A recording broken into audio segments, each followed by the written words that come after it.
hello, and welcome along to episode 11 of Dragon Keepers. Ah, you've gone back to level 4. The GIF is sad. I will fix that. How are we all today? I have playing with me Jamal! He's back! Yes, I'm back. Hello. Okay, that's all. I have Alora. I'm Laura, I'm here. I'm playing Katani, the human fighter. I have Josh. I'm Josh. I will be playing Patrick, who's the Forest and Wildfire Druid. Side note, James is months and months and months and months ago, I told you that Pepsi was going to change their logo. And they did. Wait, where's the camera? There's the camera. I know. I have got it. They did. That's very exciting. In fact, I can barely contain myself so much so that I've completely forgotten who I have and haven't said. So I'm going to just have a shot in the dark. Jay? Yeah, hi, I'm Jay. Great. And I'm playing Aria, the half-elf arcane trickster. Laura? No, I've done a Laura. Michaela? Hi, I'm Michaela. I'm playing Twiggy, the halfling monk. Is that everyone? Yeah. Yay!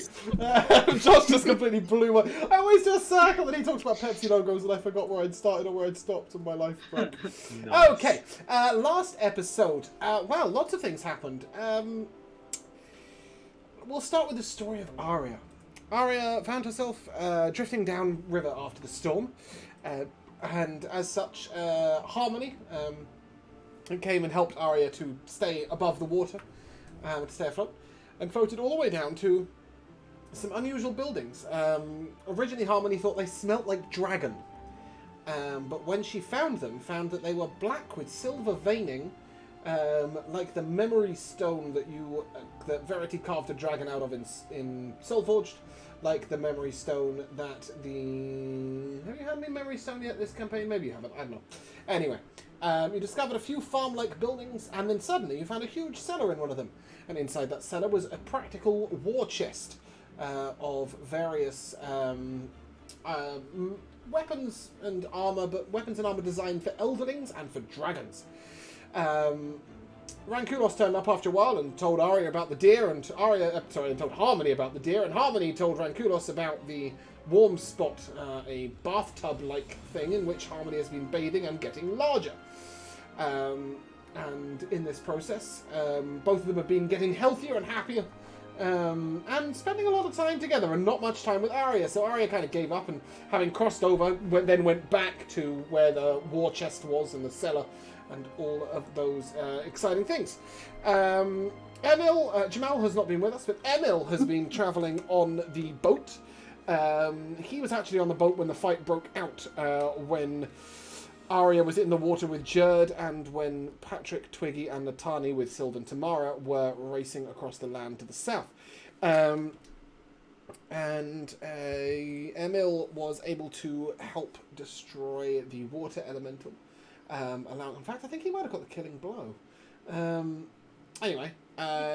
Allowing the dragons to resurface, but Rankulos was not to be found. Rankulos had drifted greatly down the river. Emil has contacted Rankulos multiple times mentally and is aware that he is happy and hunting, but doesn't know where. That's not true. Rankulos did come back. You saw Rankulos, and then he fucked off happy and hunting. And you guys continued on down the river. Those of you who were exposed to the river, Aria, although she hasn't noticed it yet, Natani, Twiggy, and Patrick will have all noticed that they have taken on much more scaling, have gained themselves some acid resistance, and are basically being shaped as elderlings. The reason being is that you spent so much time in the water close to your dragons, who were very wounded and hurt and were bleeding, and so the exchange of dragon blood getting on your skin and just that much time in very, very close physical proximity to your dragons allowed you to become elderlings. Tamara wasn't too happy with the procedure, though, as she seems to be growing wings. In other news, Jerd gave birth to a monster, a snake or like creature that was disposed of in some way or another, though you're not sure how. Have I left anything out? Anything major? Some dragon flying training. Yes, and also you sent out a bird, Joseph the Blackbird, Mr. Joseph, yes. Mr. Joseph. He was a crow. He was a crow, actually, He was a wasn't he? And he was crow, black. yes. He was black with ginger hair. Just in case, Jamal, you're wondering Oh, what that looks like? I looks have like the that. ginger hair. That is Patrick. Yeah, that's me. Oh, is that when Patrick I'm as a wild crow? Yes, that wasn't shaped. Joseph, Yes. you're right. Okay, yes, so you... Sorry, two different things. We discovered a crow, and we sent it out looking for Aria or Rankulos or Hebe or Rapscal or Harmony. And it came back and told you that it found a really, really, really, really, really, really, really big creature with a 2 legs on top in the sky. That told you a whole lot, not much, and nobody asked what colour it was, so that was the end of that conversation. Joseph went off, and Patrick, inspired by Joseph's majestic flight, decided to learn how to wild shape. Wild shaped himself into this ginger-haired crow, and decided to teach Sestican how to fly. It's not going very well. In other news, there was a rhino thing. And hops. There was a rhino thing that was in the distance that we ran away from.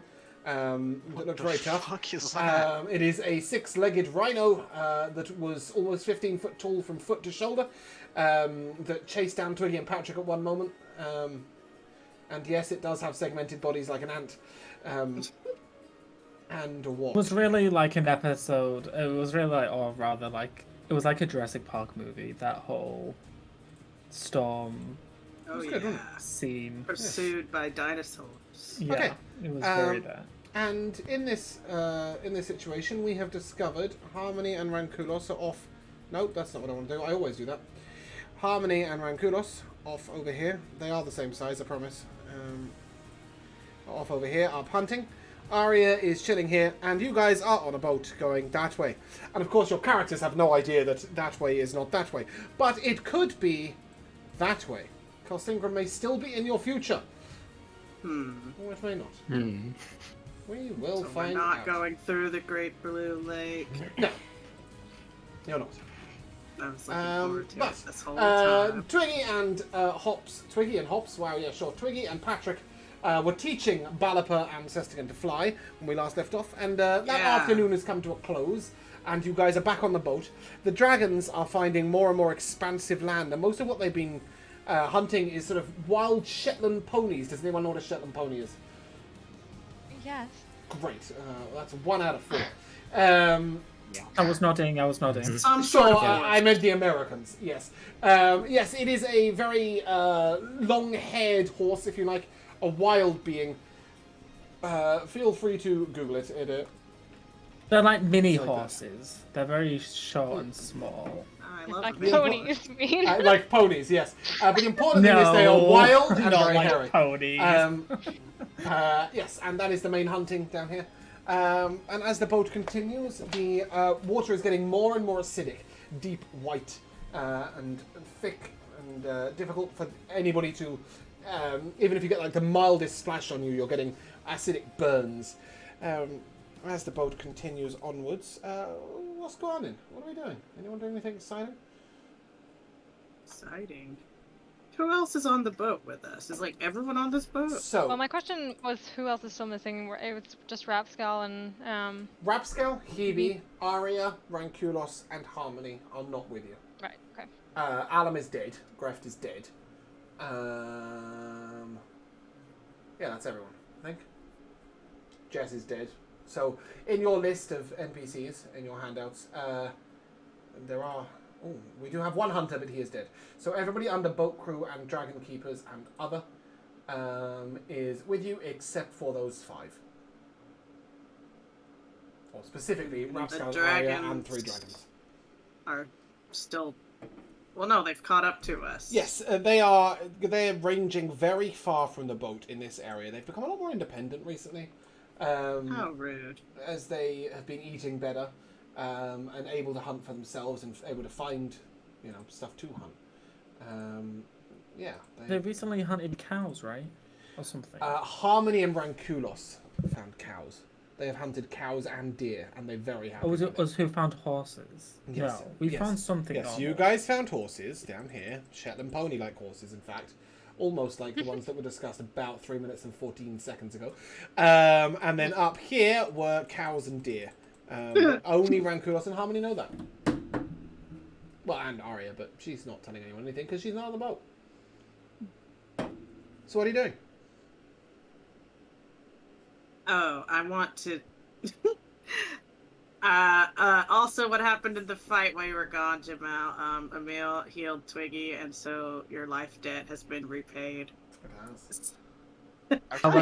However, the life that Natani owes Patrick just grows more and more after every combat. So, yeah. I guess I want to show off my scales. To who? Everyone? Just running Yeah, around, just looking generally. around, scaling? Okay. Well, okay, everyone else was kind of getting scaled up too, right? Well, not Case, not Boxster. Jerd a little bit, not Rapscale's missing, obviously. Sylve a little bit. She was.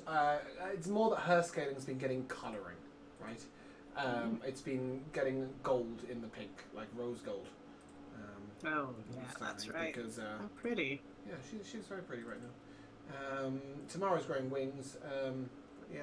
Oh yeah, Tamara's got wings going You on. haven't really spoken to whatever his name is, so you're not so sure about Tats. Oh yeah, Tats isn't from here either. So No, he wasn't originally. He's also Okay. You've not really been around. So if you remember, Tats fell into the water during the fight. He yeah, hit a rock. I'm worried about him. And since then, he has been very, very quiet. No one's really spent much time with him except for Tamara. All right, You can go seek him out. I will talk to them. Okay. You don't find Tats, but you do find Tamara. And she will tell Alright. you that Tats has been doing some fishing off the back of the boat.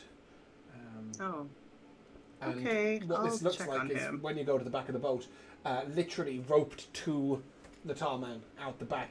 Tats is on his own small rowing boat.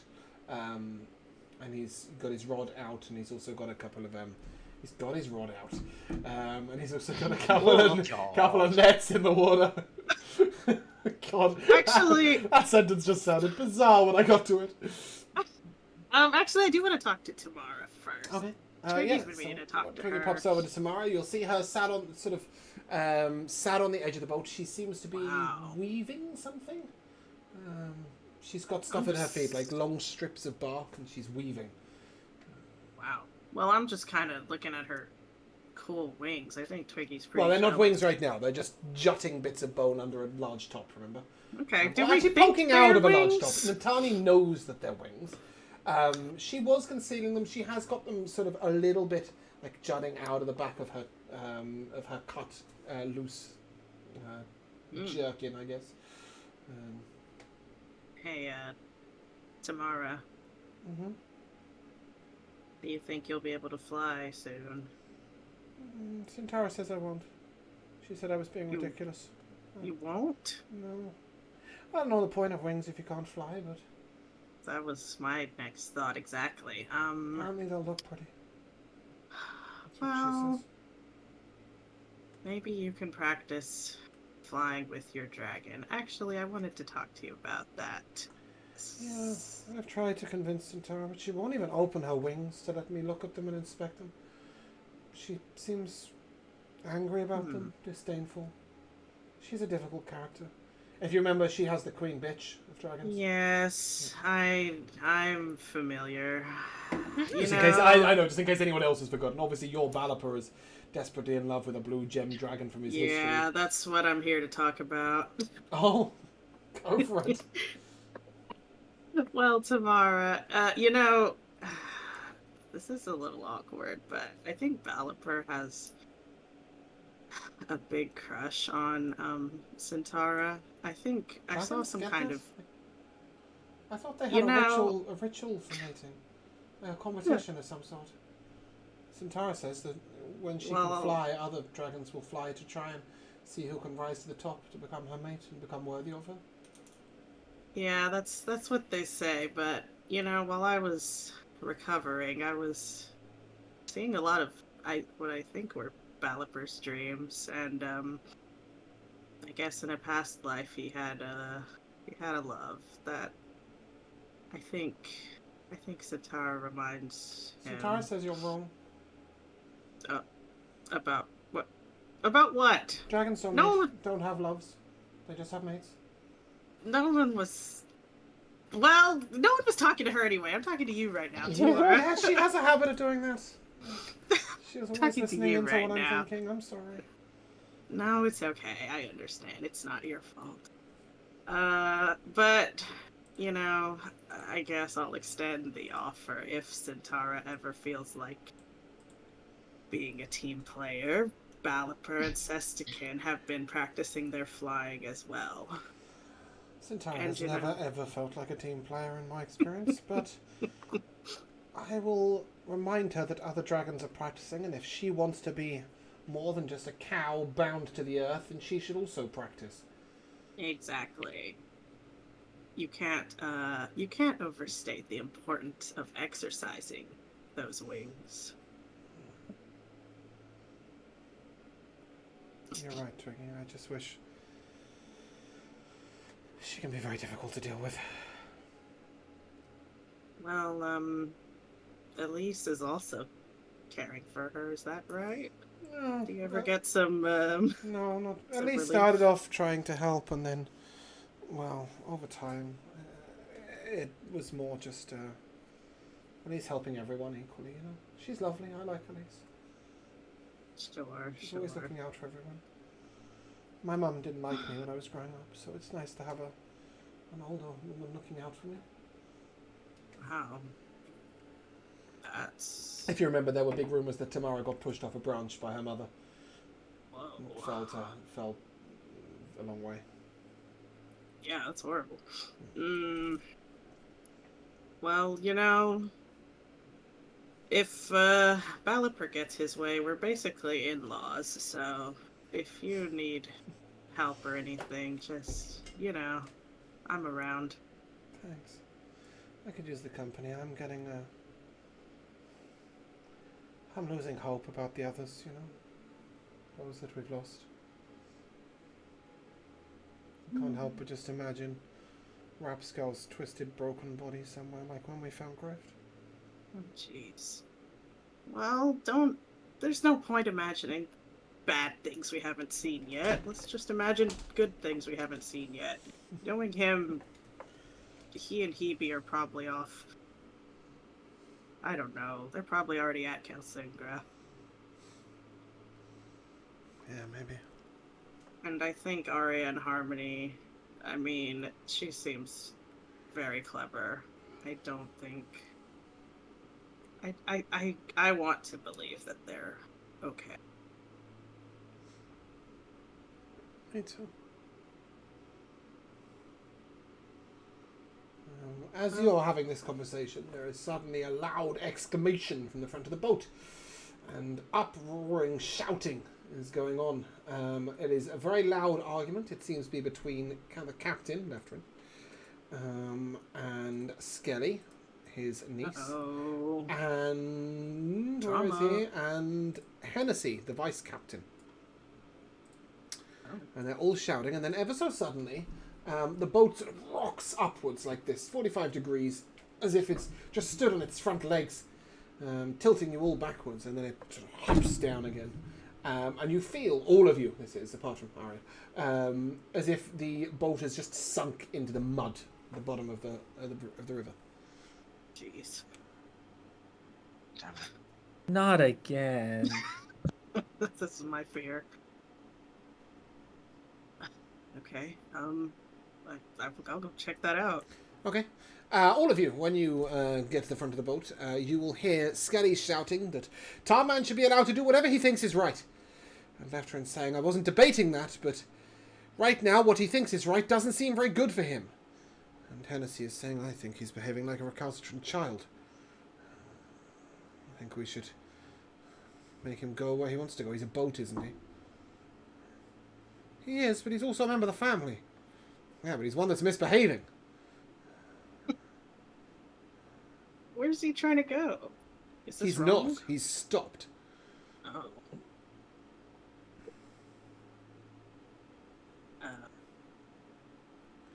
Baby, he's hungry. There's this brief moment where like half the crew glance to Patrick and then just glance away. And then the conversation just continues on as if he hadn't said anything. Truth is, I thought we were following his memories. So he led us here. And now he's stuck. The river doesn't go where he remembers it going. Oh, so it just like ends right here? It hasn't ended, but it's got so shallow. Super shallow. Like a foot deep. Oh. And then you all hear this sort of distant shouting, "Hey, can I get a hand back here?" And as the boat is moving up and down, Tats and his little boat and hanging out back and just getting waved around in the water. Like 3 foot deep of pure acidy water. You can see that he's got like a huge cape like wrapped around his face so that he doesn't get any of the splashing water on him. Gosh, okay. I'll go help him. Okay, you're just going to reel him in? How's your athletics?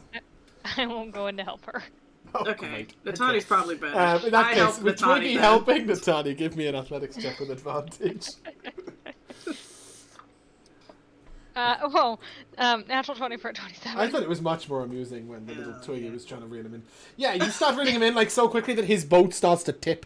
But you quickly notice, and then like, you're able to get him close, and Tats sort of climbs up the side, and as he climbs up, you'll see this sort of stunning bright green glint to his skin that matches his eyes beautifully. I think Tats is in black and white, so we can't see that he has bright green eyes. But he does have bright green eyes, I promise you. He has like he has dark brown, almost black hair, bright green sparkling eyes, and now over where his previous slave tattoos were is like a smattering of scaling that sort of delicately surrounds them. It doesn't hide them, it surrounds them. He has a little sort of brow that comes down into a sort of nose point of scaling, very elegant cut jawline of deep green. And the back of his arms and hands are also green scaled. He wasn't scaled at all when this trip began, and he's now more scaled than most of those who haven't taken a swim. And he sort of, "Oh, thank you. Hi. What's going on?" The boat is lost or stuck. I don't know. There's a whole. Or hungry. Or hungry. Yeah. The boat. They ruled out that possibility too fast. Well. Or it just decided we were in the wrong place. What does it seem like? Is it like Tarman is still trying to go this way, even though there's no more river? If you imagine, it's like, you know when you take a dog for a walk and they've had enough and they just sit down? Oh, okay, so the boat is just done. Yeah, the boat's just done. It's not going anywhere, it's not going backwards, it's not going forwards, it's just sat on its haunches. Gosh. Is there anything in the surrounding area? Like anything...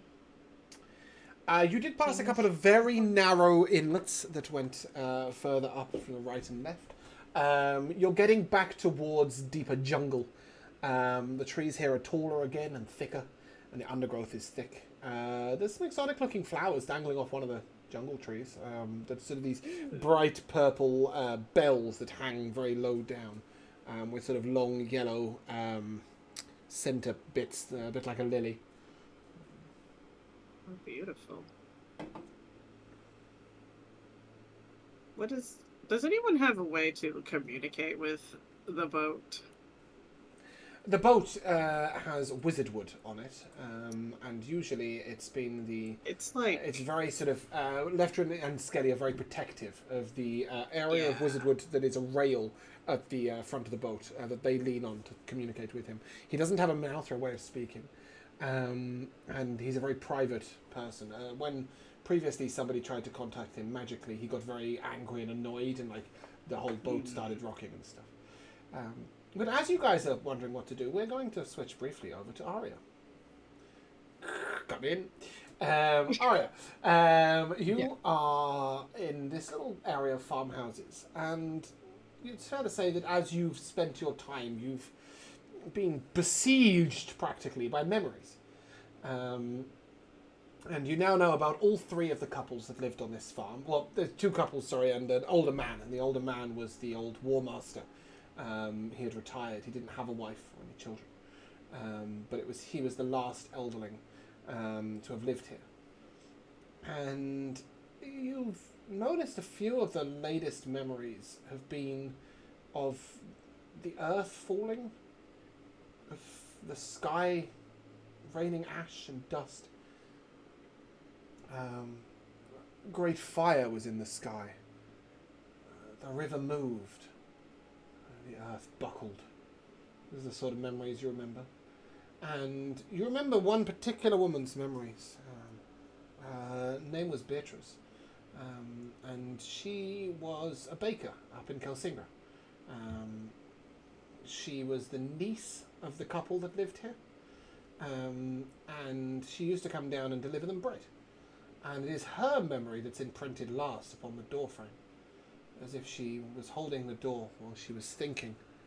And you remember her memory of everyone putting their hands to a pillar at the centre of Kelsingra as the very earth buckled and gave way and the river flooded into the centre of the city. Everybody ran and placed their hand upon a pillar and walked into it, disappearing. But she decided not to. She came for her aunt and her uncle.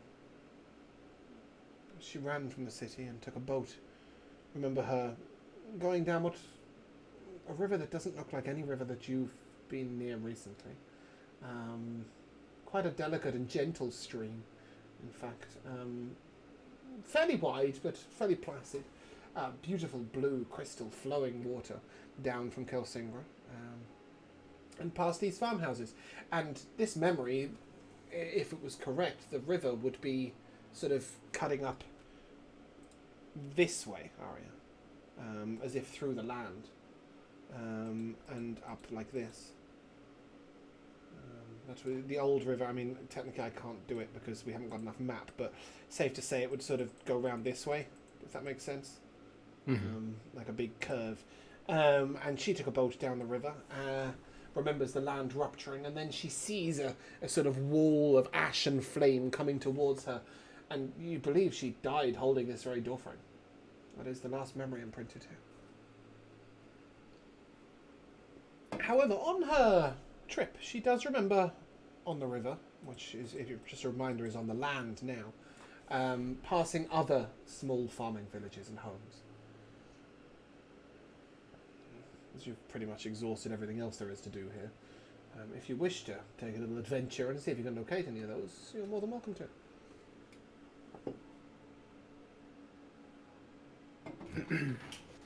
You don't have to. Well, it's just like, I've got all the memories here. I want to get more memories. Yeah. Those houses look like they have the same stone, or? You can't. In the memory, they were built of this. So when these buildings are fully built, they don't look like the black and silver. They take on colours, like a front, really, a facade. Some of them in deep red, bright scarlet blue, etc. The reason that you're seeing the memory stones is, you believe, is because these houses are ruins. But you've seen enough memories of these houses looking beautiful and covered in colour that you would know that the buildings that you saw in the memory further up were the same. Right. Yeah. Okay. So none of the buildings were black silver stone, which is how you know that they were all black and silver stone. That's a paradox, isn't it? No, yeah, it makes sense. Okay. It's like the armor. It's like the glamour. Yeah, exactly. Exactly that. It is exactly like the glamored armor. But you know that some of them were perhaps half a day's walk to the west. Yeah, that isn't that far. I've walked farther. Give me a survival check to see if you can get a good bearing on where that might be in relation to. Well, who knows? You know, sometimes rolls are good, but sometimes they're not. That's a 3. Great. That's more than 0, which is nice. We like that. As you sort of meander on down, it is impossible to work out where the river once flowed. So I'm afraid you are trusting to blind luck. But at least you've still got half a cow. What would Aria prepare herself for food at this point? You may have a little bit of dried rations left from before, but what would you do with half a cow? To keep yourself fed? With the remainder of the cow would probably cut up it into sort of like pieces, sort of enough to like wrap up to move, but but also not like encumber her. Yep. Just enough for like transportation, or to easily transport, I should say. And that way, like, if it gets to a point where she feels like she wants to stop, she can like sit down and then prepare it however she feels. Oh, nice. I see. So you're effectively just taking it as raw meat and then are cooking it as and when. Yeah. Oh, that's cool. I like that. So Aria, at this point, you've got your packs still, with your sort of explorer's stuff. You've got your little cooking kit, maybe a little bit of driftwood that you picked up close to the river. And as you set out through these, sort of, if you remember, this is high reeds, a bit like they were up here. There's a little area here of those high reeds again, which you think were once farms that have now just overgrown ridiculously. There's very few trees until you look way further down into this area. It's an open meadowland, but it's on a dip. The banks are higher up than the path you're walking, as if you're walking in what is the remnant of a riverbed. And it is at this point that you realise that whatever that riverbed was, it had widened out hugely. And as you set off trekking, we'll leave you there for a moment and find out what these people are doing about their boat at one move. Are you doing anything? I guess I'm most curious what the boat crew think they should do. Yeah, so there seems to be 3 opinions, and the crew seems fairly divided. The captain seems to think that that the boat is being naughty. Really, is the right word. It's misbehaving. It is. Yeah, it won't do what it's told, which is annoying him, and he doesn't really have any answer for that. However that is, I think, Jamal, it sounds like you're chomping your Jamal microphone. just crunching on some carrots, like Bugs Bunny. Yeah. It's a really nice crisp as a snack. Okay, well, use your mic as a mute. Sure. And then Skelly seems to believe that the Tarman should be given the time to do whatever it is he's doing. And we should just wait. Because eventually he'll come to a conclusion. And Hennessy is asking if the boat can be moved by force. If it can be propped up or dug out of the mud, or, So those are the 3 opinions. The boat's misbehaving. We should force it to do something, and we should just wait. Go on, Patrick. I know you want to.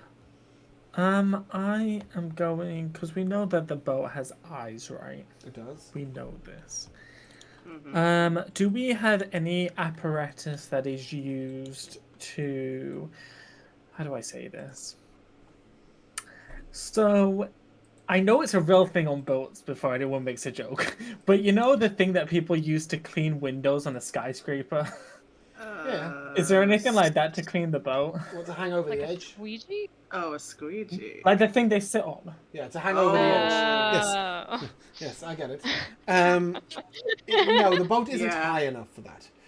So normally it would be a guide rope that you just tie around. So there's lots of situations like here, for example, or up here, or sort of over here, where you can just tie a guide rope and then just dangle over the edge and effectively abseil.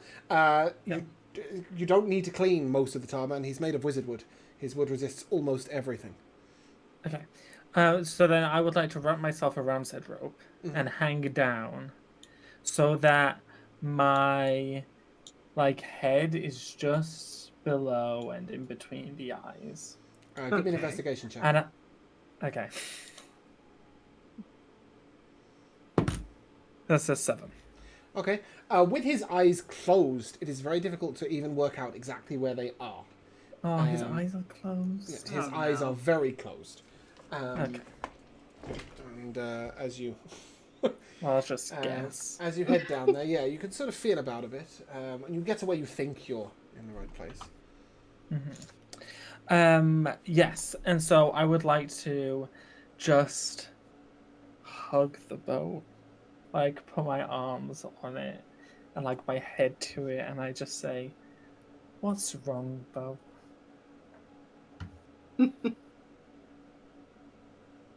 There's this feeling of you're inside a box, and then you're being pushed very slowly out of it. As if sort of... do you know when something like guides you out a door, right? And a bit like that. You feel like you're being pushed out the door, and just as the door goes to close behind you, you hear this very old, wizened, deep voice say, "Your thoughts are distracting." Your thoughts are what? Distracting. And then you're shut out completely.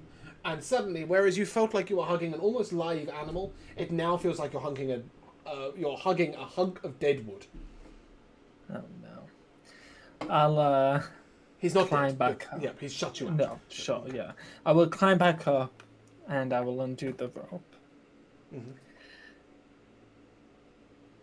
He's just thinking. That was a good effort. Who do you tell that he's just No, thinking? I spoke to him. Who do you tell that he's just thinking?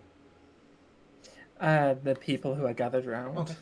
There's this sort of moment where nobody sort of really listens to you, because Patrick comes out with some unusual statements occasionally, and then after a while, Skelly sort of looks over and... Thank you. Tarman spoke to you? Yes. I Why? hugged him, and he shooed me away, but before he did, he said that he was trying to concentrate on something. Sometimes people just need to be I told you, listened he to. strives to remember. And she sort of cuts you off, ignores the rest of everything you were saying. So rude. Yeah, it is a little bit. But you kind of get the impression that, like, as soon as she's been given the idea that she might be right, she seized onto it and started talking about that. And not in a way of, like, she needs to be right, but she seems very much a concerned relative, not a member of the boat crew. She said, he's thinking, and please stop that. Really annoying. Like, I wish I could ban you from drawing. She seems like a concerned relative, and she sort of turns around to everybody, and he's thinking, which means he's trying to remember. So just give him some time. Captain Nephrin sort of. All right. Well, we'll wait. But how long shall we wait, dearest niece? A week? A month? I'll give you 3 days. However long it takes. After 3 We days... were just waiting for dinner. After 3 days, if he hasn't moved, he will be moved. You hear that, Tarman? And he sort of pats the boat with its wizardwood bow. All right, well... We're going to try and move ever so slightly closer to the shore so that you can all alight. Maybe he wants to be a dragon again. Maybe he's tired of being just wood. I don't Very think it's a little late quietly, for that. Elise says to you, I think you're probably right. But there's little we can do about that. And as Captain Nephrin says that he's going to try and move close to the shore, the entire boat sort of gets up, and then as if like, as if it stood up and then just moved one leg really far to the right, and then scooched. It's just sort of like close to the shore, scooched over, and then just sat back down again. That was easy. So that you can all get off. It seems like he's not trying to make things difficult for you. He's trying to prevent going anywhere. Because he wants Just to to be hit. clarify, did the boat levitate and move, or does it actually have legs? Okay. It has little. Go ahead. It has like little leg things, yeah. It has frog flippers. Yep. If you remember. Yep. Made of wizard Weird wood. legs. You know that what Captain Nephrin has done is completely illegal, as the wizard wood does not belong to the Tarman originally, but to one of the dragon casings that didn't produce a dragon. It didn't hatch. Basically, like Sestican's brother is currently a leg. That's if you think about it that way. But anyway, so he is able to move on the net. And as he does so, he sort of dumps you all out on the shore side. Not literally, he doesn't like tip you over, but I was going to say puts you- unceremoniously. Wow. puts you next to the shore side. And Patrick, as this happens, you feel a hand sort of on your shoulder. That's from behind you, and quiet voice, says, "Shall we go hunting? There's plenty of time." Whose voice is that? I have put him on the screen. It should have popped up. Oh, sorry, I wasn't on Roll20.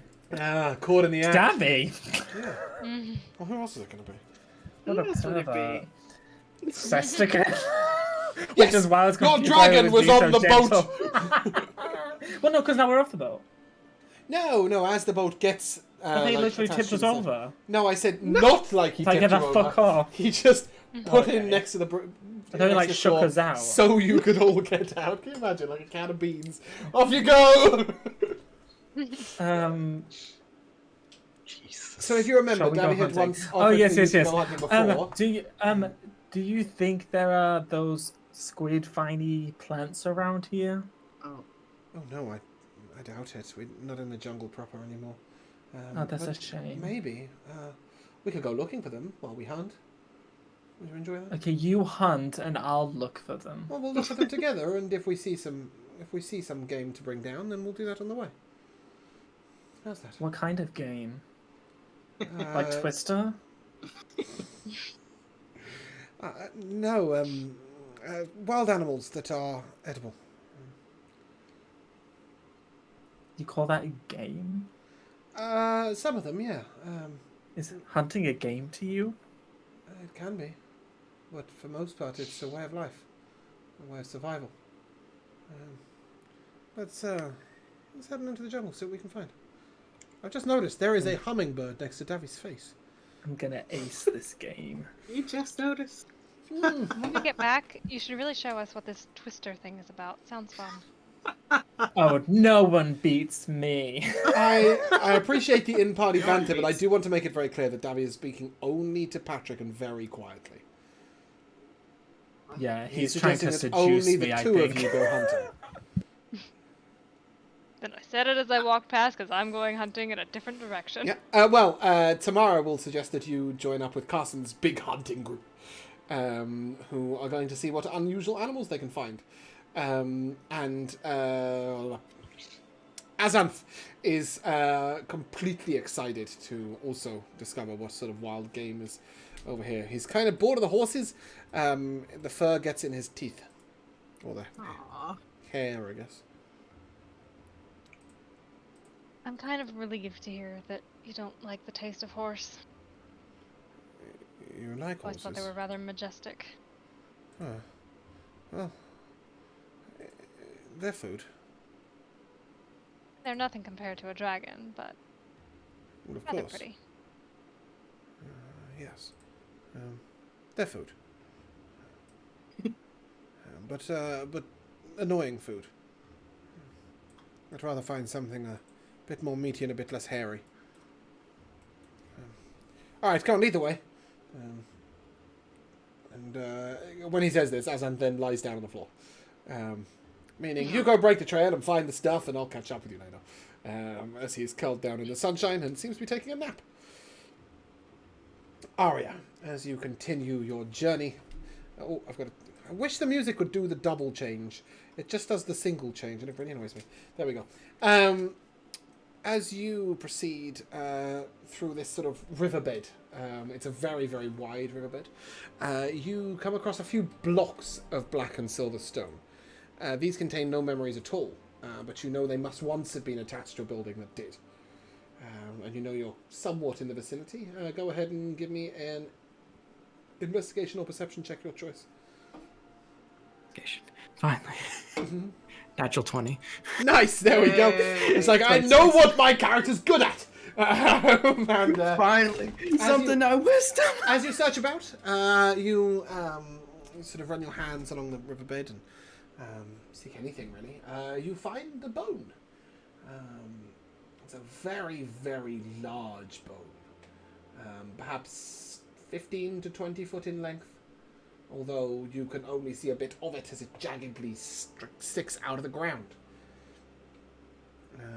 And surrounding this bone is encased in an unusual sort of shell, almost. You may give me an... You're not proficient in herbalist or alchemy tools, are you? No. Okay. You can give me a nature check. 17. Nice. Yeah, it's like a thick, dark ash. And that sort of lines up with the images you had. When that lovely Lady Beatrice was covered by this wall of flame and ash, she didn't have 20-foot bones, but you imagine that her body was left in a situation like this. And the more you look at the bone and you think about it, if Harmony was to grow, what other creature could be so large? This is a dragon bone. And sure enough, a little while later, you find one huge piece of jawbone. And then a very small hand, human hand, clutching a large, long, curved bone that you might ascribe to be a piece of wing. The finger bones are a little elongated in the small human hand. And as you put your hand to it, you note that your hands are a little elongated. And you see a little bit of purple, almost crystal, just sparkling on your knuckles as you put your hand to it. This is the first you've noticed of any scaling you might have had. But you also notice that your very bone shape is changing a little bit, that your hands are slightly longer and slightly narrower than they were before. Thinking back, you do remember that Sylve's hands were a little longer and thinner than your average human.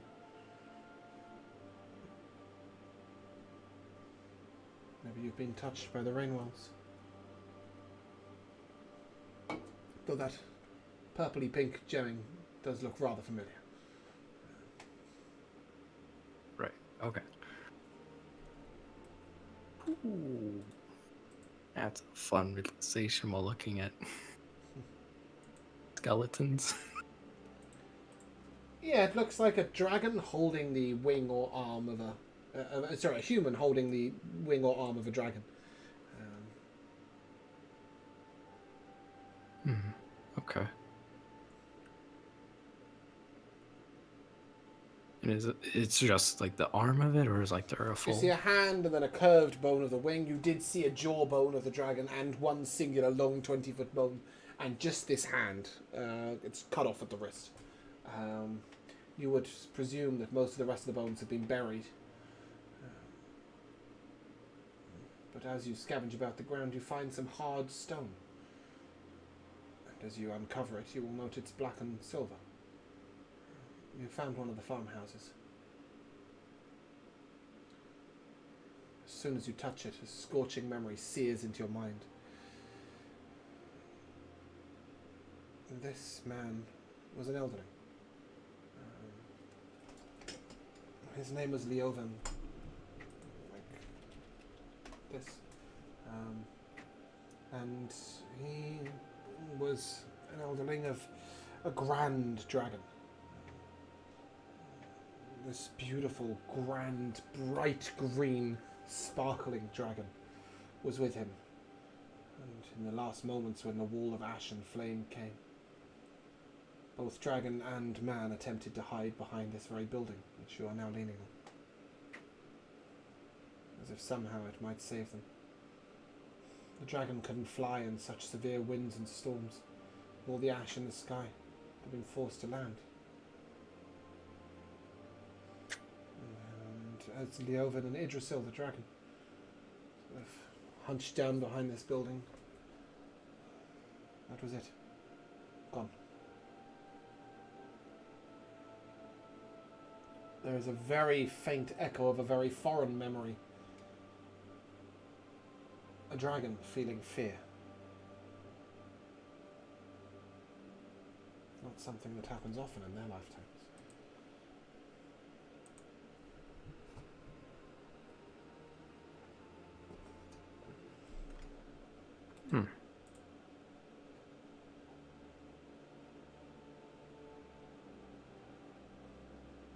As you sort of pour around and work out where the rest of this building was, a giant shadow passes over you. As if a huge cloud swiftly passed across the sun. And as you look up, Aria, you see a sparkling bright red dragon. Far, far above you. It's flying faster than you ever would have believed any creature could fly. You'd heard stories of Tintaglia, the grand blue dragon on the wing, but you'd never seen it. And as this dragon sort of soars, it's gone. You could shout and wave and jump if you wished, but it would never notice you at this distance. It's flying to the west.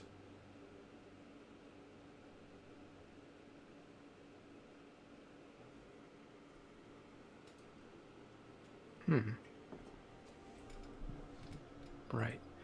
And I have great sense with direction. Okay.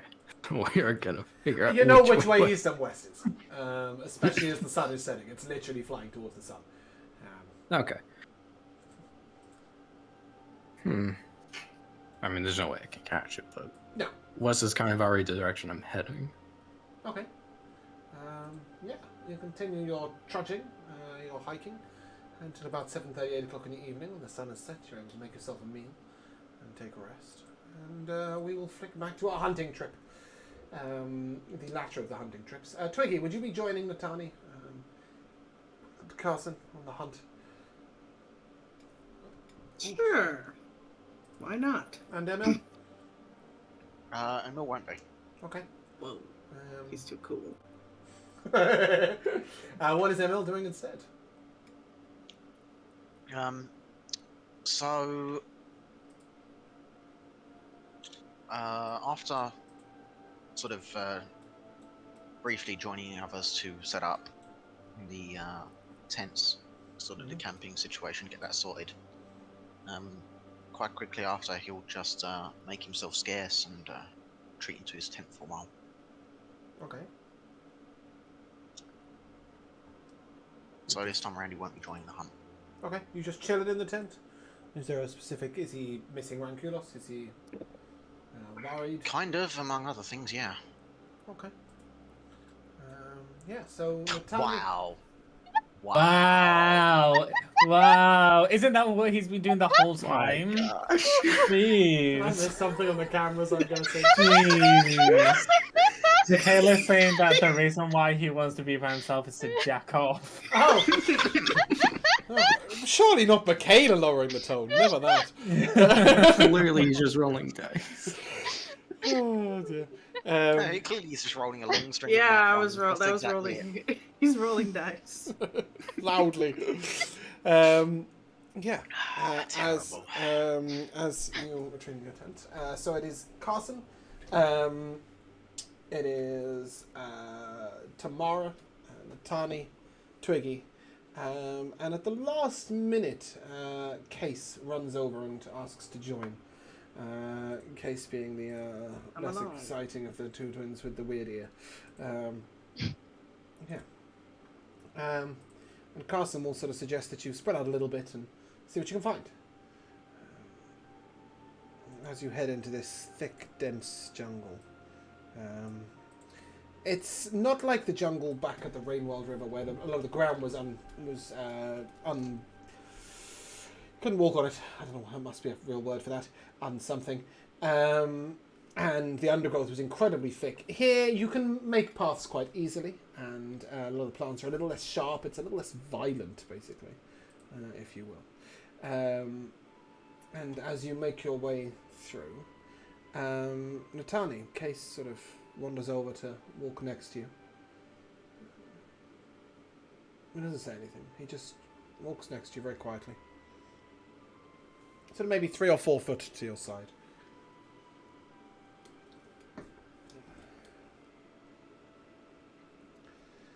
There's this sort of tense moment where you sort of sense like 4 or 5 times, Natani, that he goes to speak, but doesn't. He sort of...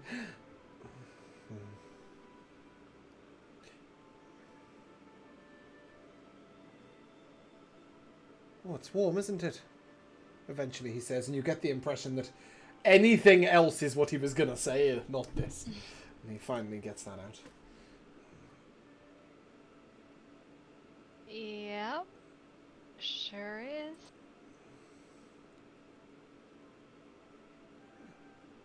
Yeah, real warm.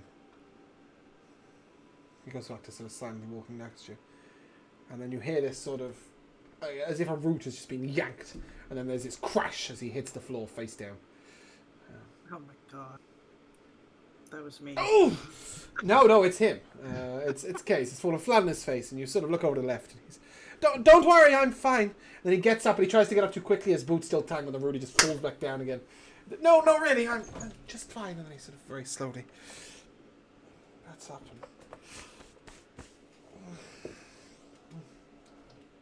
Ah.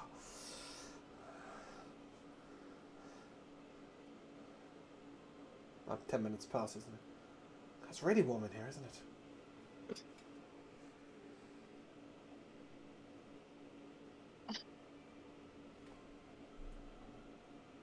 She's just sort of speechless, just trying to, just like, I just want to hunt, dude. I just want to hunt.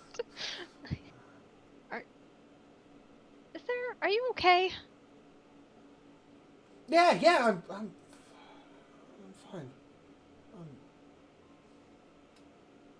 I think so. Yeah, I'm fine. You feel sick? I mean, you keep mentioning how warm it is. I mean, it is warm, but it's kind of been warm for a while, so... What?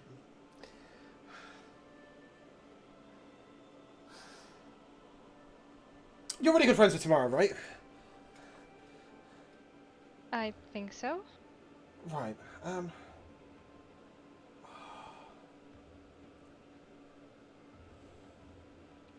You know what? No, I'm not doing it. Speak to Tats at some point. Tats wants to talk to you about things that really aren't... Do you know what? I don't care.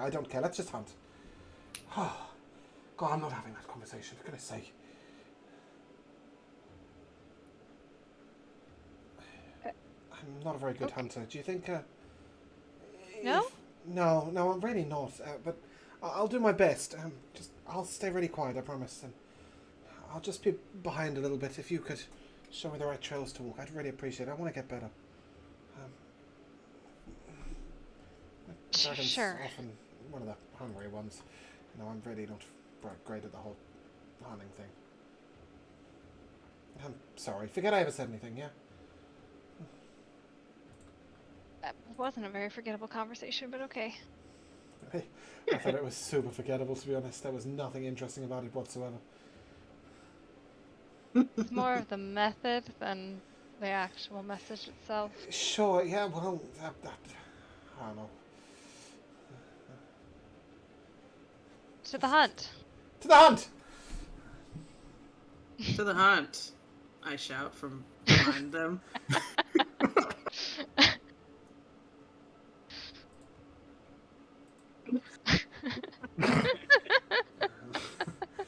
Yeah, as the rest of you proceed. Do you know what? This is driving me nuts.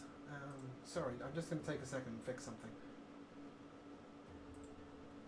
So I literally can't keep track of who's dragging is whose because it's all the way up there.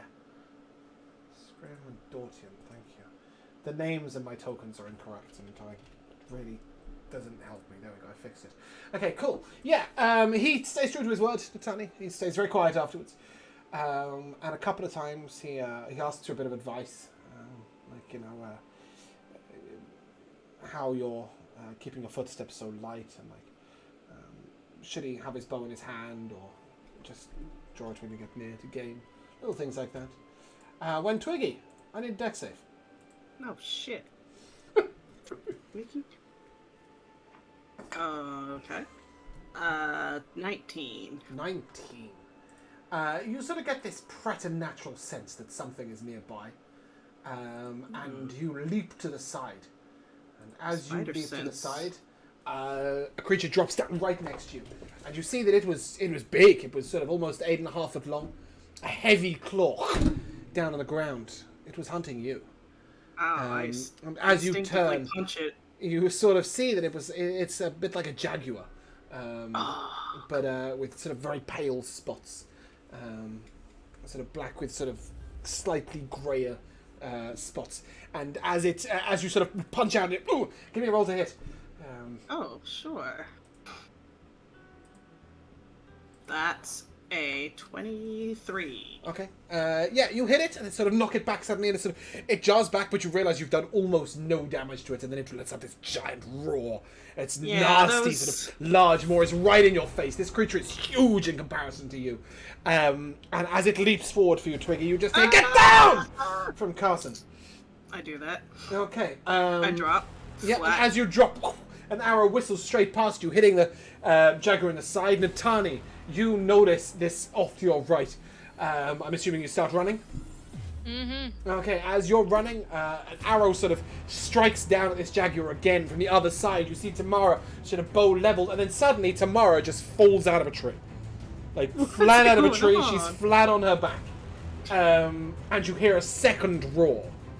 Uh-oh. And you hear Tamara sort of, I've been hit! I'm okay.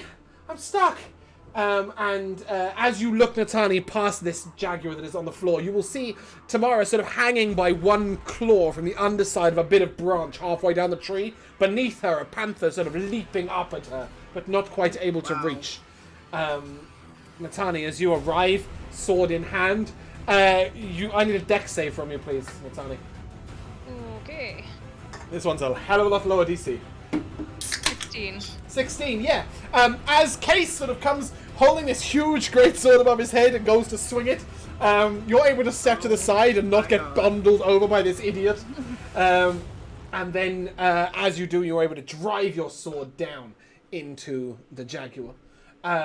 Case leaps over the Jaguar and keeps running towards Tamara. And begins to attack this Jaguar from the back. Twiggy, seeing that your foe is down, it seems to have been taken down by Natani in one fell swoop. Nice. You'll note it to the right. 2 or 3 people are sort of firing off arrows, but nobody is closer than Case. And as he has his sword above his head, he lets out this sort of roaring sort of war cry, and the Jaguar just turns and looks at him and leaps at him. Oh god, I'm getting up and rushing over there. Can anybody do anything from a distance, or is he just fucked? I have How a far of a distance? sling. Oh, actually, wait, about sorry, 25 what feet? did you do? About Can 25 I summon feet. my echo in front of him Oh, as a sick. distraction? Wow. He's about to fall in love. As this Jaguar sort of leaps up towards him, his sword's like this. He sort of just trembles in place and he never brings it down. And then suddenly, crash! It hits your echo, Natani, right in front of him at the last moment, and brings it down. And it starts savagely attacking the ground where it expects the echo to be when it comes down, but the echo's already dead. Finally, Rapscale, I don't know where he came from. Finally, Case found him! plunges his sword down and misses. And then Tamara, very bravely, with a hunting spear in hand, just sort of drops on the Jaguar's back. And in one fell swoop, she's got it sort of pinned to the ground, and you can all move in and take it out. Yay! And as these 2 panthers are down, Case sort of rolls out to the side, and he sees you, Natani, and how did you do that? You were there and then you were here. And it hit you, it bit you, but then you were fine. I will summon an echo next to myself and high-five myself. It's a gift. Wow. That's amazing. I told you I was bad at hunting. He sort of lets out a little awkward smile. I ain't calling you a liar.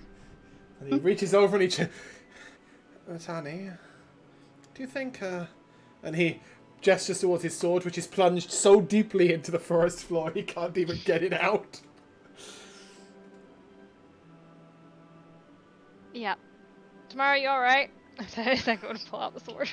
Yeah, I fell out of a tree. What happened? That doesn't seem like you. There was some lizard. It had I don't know, its throat went all wide and then it spat at me. Wow. And I tried to duck and I've never fallen out of a tree in my life. I fell out of a tree. I'm looking around for that lizard now. As you At least eventually you fell onto the enemy. No, that was on purpose, but I got myself lodged. Like, I tried to catch myself. It was horrible. And she will gesture up to a branch that's really quite high. And point up at a creature. And you may give me a perception check, Twiggy. Okay. Not great. Perception? Oh, that's a 7. Sorry, give me a second.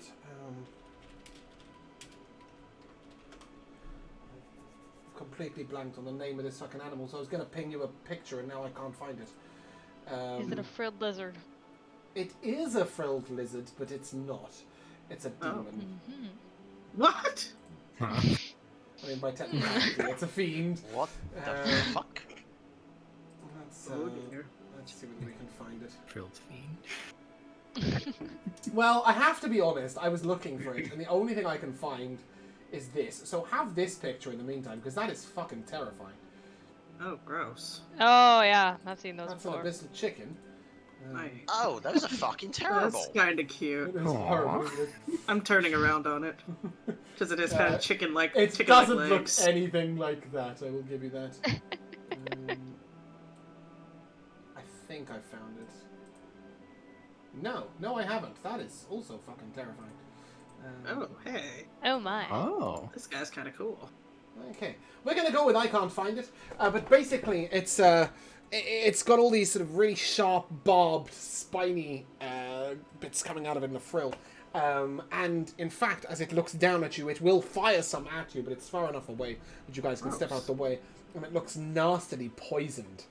These little darts, and then it just blinks out of nowhere and appears in a branch quite far away. It seems to be more fearful of you than you are of it, and has left off. Let it escape. Yeah. I wish I could remember the name of that creature. It was like literally in my head, and I went to search it up, and like, do you ever get that? Like, as you go to type, like your brain just empties. Constantly. Just... Yeah. Okay, good. That's not just a me thing. Yeah. very familiar. So as you sort of guys start cutting up these jaguars. They are very edible meat. And sure enough, it's only a couple of minutes before Azanth sort of appears with one of them between his jaws. While you were fighting those, he found one of his own. Nice. Azanth sort of looks at you and I can hunt for myself now. Always knew you could. Doesn't mean I can't help. True. You can eat that one. I'll have this one. He sort of crunches down. This whole jaguar is crushed between his jaws. And you're reminded of just how powerful your dragons are. Aria, as you make your evening campfire, you note again this sparkling red dragon flying in the sky quite high above you. It circles for a moment before continuing back to the east. You're able to watch it right in the distance when it turns and does another circle below you to the south. It looks like it's looking for something. You're a very small creature next to this building. You are able to unearth a lot of this building and find out that it once belonged to Geraldine. And Geraldine was a sorceress. And she made items for dragons, which is pretty cool. A lot of these things were things that were useful to dragons, things that would hold up better, would allow them sort of grooming tools. At one point, she was able to make a cap of water breathing, but for a dragon, so that it could explore underwater. She was quite a powerful sorceress. She was very well regarded in her time, and dragons would visit her in times of trouble, which you would assume is why this grand dragon and his Idrisil and his elderling Leovan decided to stop here. But alas, there is no final memory from Geraldine the Sorceress. You do remember her going out to collect some components long before there was any of this strange stuff in the sky. And that's the last memory left. As you search around a little bit, though, you do find a little jewelry chest made of black stone in the corner. As you touch it, you know that it would release if you were Geraldine, but you're not. Dang. There is no sign even of an opening, let alone a lock.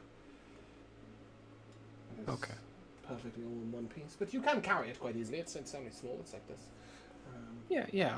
I'll keep it with me. You know what she kept in there were magical items, not just regular jewelry. Sorry, carry on. Right. With her last memory of like going off to gather ingredients or components, what direction was that? She was heading to Kelsingra to take one of the pillars to travel to what she knew as the Ice Islands. So, like, she's not just going down the road, she's gone, like, on a 7-week trip. Right. That she didn't return from. Down the road and somewhere far away. Yes, exactly. To teleport. However, she does know that Kelsingra was to the north, though she was planning on travelling by boat.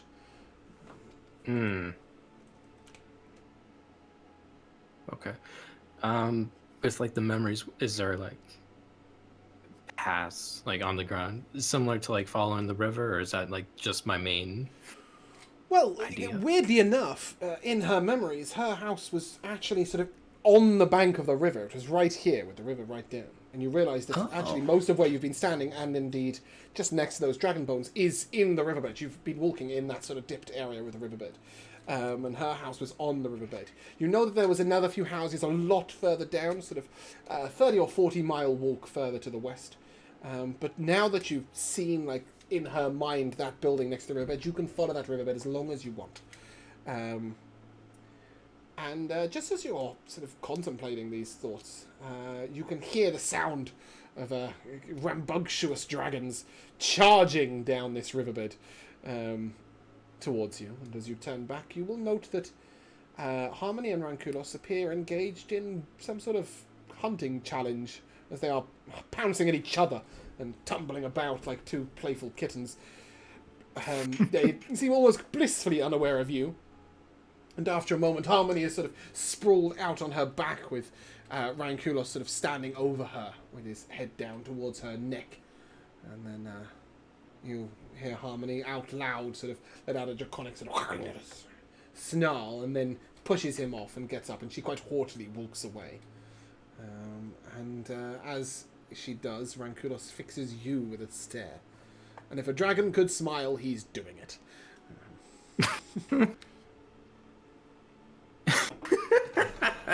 He looks very pleased with himself.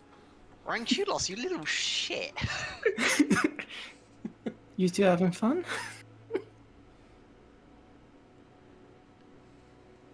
Harmony sort of turns back, and he thinks that that there's something going on between us. But until he learns how to fly, there will be nothing. Dragons don't mate on the ground, Rankulos.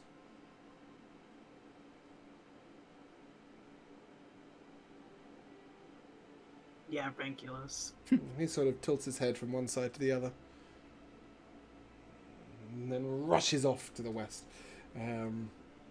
As if hunting something, but you can't make out what he's hunting. And then just as Harmony goes to follow, she turns back and... You saw a dragon? In the sky? I did, yeah. Sparkling blue or black? Red. Red? Red? Red. You must be mistaken. Maybe it was the sunset. Tintaki is Told blue you. and Icefire is black. Although, I do hear they glitter in the night. No other dragons can fly. Besides, none of us were that big. There are no other dragons. I'm sorry, Aria. But I'll fly soon enough. You sure it wasn't a really big bird? I'm pretty sure. I mean, it's hard. I mean, I wouldn't make that mistake. And sure enough, as you're thinking this, you see it once again, launching itself to the west, and as Harmony sort of looks up, realizing your thought, she says, "It can't be. No. No, not that idiotic cow." And as she lets out that thought, we will switch to you guys. Most specifically, Emil. Emil, as you emerge from your tent, I don't know, perhaps you need to relieve yourself or Enough, something. maybe. Yeah, you've had enough. You're sore. As you head on back to the river, you sort of in the distance see a sparkling red dot, like a gem winking into existence in the sky. Whereabouts was that, sorry? Well, you're sort of... Let me do a thing. I can explain a little bit more directly. So you guys are sort of down there. And as you stand over here, looking far up to the northeast, you see this red gem fly into the sky and move around a bit and sparkle. And then head off really quickly off to the north. And then you hear a shout from the boat. "We're moving! We're moving, everyone!" And as you look down to the river, the tar man has turned around and is now facing that way. Oh. And it begins to move. You guys will have to run to keep up. All aboard. You guys are still hunting out there. And Not there. yes, as the boat begins to leave, we will switch over to Patrick, who I've been purposely delaying, okay, because I needed... Okay, I thought I was like, No. I'd just been lured away by myself to be slaughtered I in the didn't. jungle. We are going to go backwards in time to when you first left off on the hunt, but I didn't want to give anything away before this moment. Davy leads you along the river because he explains that that's where creatures like the one that you saw before would be. And as he walks along the river, he points out a few plants to you, a few animals to you that he recognizes, and he'll tell you what they are. A little bit like Sestican used to. And as you get quite far away from the boat, you've been walking at this point for 3 or 4 hours. He turns back to you and he kneels on the ground, which is, it could be patronizing in another world, but at this point it sort of seems like he's stopped. Gonna propose? No, he's looking at the ground, not you. He turns around, he looks at the ground, and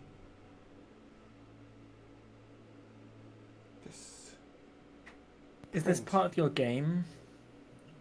Well, yes and no. This is the paw of a large mountain cat. But if it's down here... Then where's the mountain? Indeed. Or perhaps it's another similar animal like it. This creature's a hunter, a dangerous hunter. If they're in the jungle, others could be in trouble. I'm sure it's fine. Well, perhaps. I, however, would be a little comforted if... Oh. And you'll see Sestican sort of lumbering. It's not a pretty look. As he's sort of attempting to run along the riverside near you. Mm-hmm. He sort of stops and half at the ground. And then, stay safe, Patrick, he tells you, and then just charges off into the forest. What might be hunting you is he is going to hunt. See, we're perfectly safe. Kato doesn't even speak to me, let alone know where I am.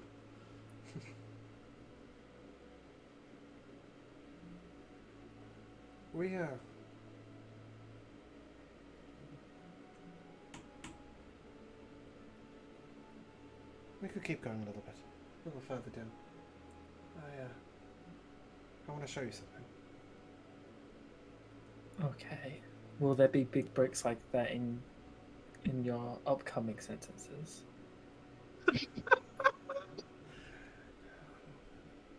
No, I don't think they will. Come on, I want to show you something. Let's go. And he leads you down the river for a little while, and then he takes you a little bit inland, and then brings you back round. And you see this long sort of willow tree that's leaning right down over the water, but it's at such an angle that you could almost walk along its trunk. And he gestures, and I thought we might take our lunch sitting here. It's a bit of a sight, don't you think? I'm happy he's back in the south. What did you bring for lunch?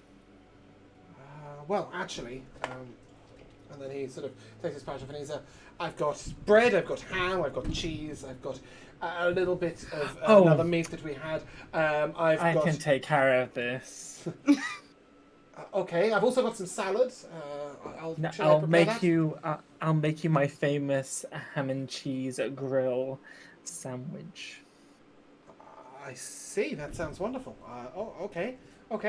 I'll do the salad. And with that, he sort of he gets out like a little cooking tripod, and he builds you up a campfire. He builds up like the campfire in terms of wood, not in terms of flame. And he sort of gestures towards it. You could light it, maybe. Could I? And you know that he can light a campfire, but burning hands. Wow. Okay. You light it. He's like, whoa. That's good. And then he moves over to the other side, and he's sort of, he's got this little sort of thing that he's popped out that is like 2 pieces of canvas stretched taut across a large piece of, across 2 large sort of tripods that he's got in the ground, made of wood. And then he uses that as like a makeshift table, basically, and he starts prepping the salad and whatever.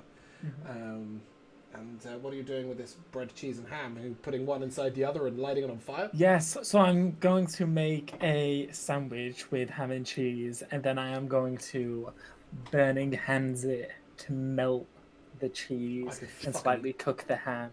Murder a ham and cheese for me right now. What do you think I'm going to make on the break? I'll fight you over the last 2 pieces of bread.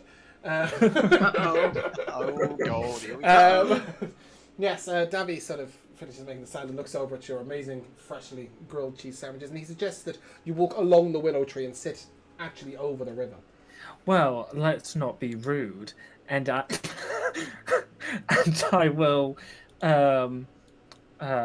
cast Speak with Plants so that I can ask Grandmother Willow if she would, or he would mind if we sat upon their branches. Noting you sort of, what does it sound like when you're speaking with plants? Yeah, so like how it kind of looks like most of his wind? magic, he's kind of engulfed in flames, and then the flames kind of fade away from his body, but his eyes are quite like are glowing, but like flame-like, not just growing like orange or red. And then as he speaks, unlike we speak with animals where he's basically talking as if he's that animal, it's kind of like it's just druidic. Okay. It's just that language. I'll put some use to it. Yeah, he notes you sort of speaking to the tree and like communing with it. It sounds like I'm speaking in tongues. After a while, he looks at you. Well, what did it say? But the truth is, Patrick, it didn't really say much. There was a rustling and a swish of the wind, but you got the impression that this willow is ancient, and it wasn't really concerned with your mortal concerns. It measured its days in years, not in minutes, and there was a brief moment of assent, of acceptance in its thought that brushed past you, but it's more concerned with the passing of the clouds and the changing of the seasons than it is with you sitting on it. Sure, because like I would have walked up to the tree and like knocked on the trunk. Hello. Yeah, I mean, you know it's responding. It's just it's such an old and lengthy creature that for it to give you an answer would take so long, you would die and be reborn in that lifetime. Yeah, that's fine. Then I'll just turn to Davy and say, they're fine. They're good with it. He will offer his hand. He will climb onto the tree and then offer his hand to help you up. Yes, I will climb up. Somebody gets my references. I'm not a bit Lord of the Rings. And as you both climb down into the willow, there is this sort of, or climb along the willow, there is a sort of area for you to sit. And he will tell you that your Hammergy Sosie is fabulous. I know. And I really enjoy your company, Patrick. Yeah, everyone does. He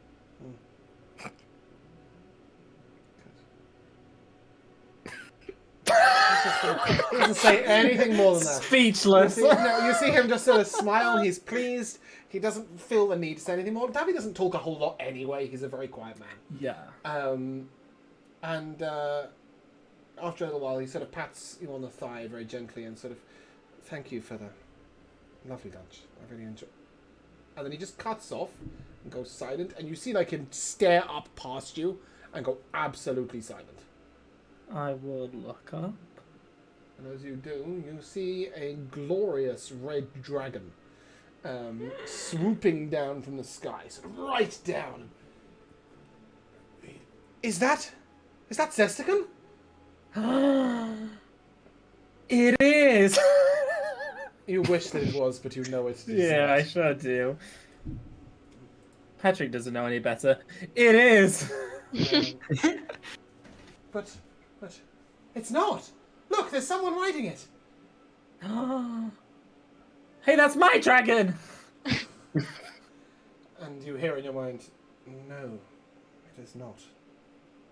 I think that's Hebe. But she's grown so much. So much. And as this huge red dragon swoops past you, Patrick, I would love to spend all day and all evening with you. Just the two of us. I really would. And most days, if I'm really honest. But excuse me? Right now, I think we should get back to the boat as fast as we can. We can talk more about this later. It means I really like you. I really do. And I want to talk way more about that, and we should spend a lot of time together. But right now, we should get back to the boat immediately. Come on. And then he jumps down, offers his hands out to help you down. I will jump into his arms. Yeah, he does. He sort of catches you, and you see for a moment he sort of hesitates, like staring straight into your eyes, and then he puts you down and suggests that you guys. It's like a fairy tale. Isn't just tale as old as time. Yes. But those of you who are way further down here will note that the tar man is turning around and heading back. Sorry, just very quickly. Because Speak with Plants isn't concentration and it lasts for 10 minutes, as we're running back through the forest, I'm just going to be telling branches and vines and stuff, get out the way! As I'm They don't. That's fine. As you head back, you see the tar man coming towards you. Behind it, Emil clutching a tent over his shoulder. And then a bit further down, you see some of the hunters sort of genuinely running down the side of the river. Natani has half a python, half a panther on her shoulders. Nice. She is and a python, why not? And is sprinting down the side, and the tarman is just sort of leaving everyone behind. But as this deep red dragon sort of swoops right down near the tarman, you hear Rapscal shouting, "You're going the wrong way! Come on! Come on, we'll guide you, we'll guide you!" And then Hebe turns round and will gesture for you to all begin heading this way. Oh, boy. And we will take a short break. Be right back. Hello, welcome back to the second half of episode 11 of Dragon Keepers. Today's episode is called Guidance, and now we're about to find out why. We've waited so long. And finally, I was just explaining to the players that it has been sort of 10 or 11 days since the floods. The books take place over the course of a year. It is very difficult to translate that into a D&D campaign without a huge amount of substance and content along the way, which there just isn't. So just take my word for it. It's been like 10 or 11 days since the flood. And finally, Hebe and Raps kind of appeared, told you you're going the wrong way. And they will begin to guide you down to the southeast. They suggested that the dragons cross over up to the north. And indeed, it is on day 3 of following the boat down the south. Tarman did eventually stop for you guys who were sprinting after it and let you all get aboard. The dragons crossed over, and on day 3 of following, Aria, as you are making camp, headed towards those farm-like buildings, what can only be described as a stampede of dragons is coming your way. At first, you will see Kalo and Melkor. Merkor. Decisions must be made. Merkor! You see Kalo and Merkor coming your way, and then a little bit behind them, Dortian, Scrim, Veras, and a few others. And then sort of a little further back, you'll see Relpda and Spit.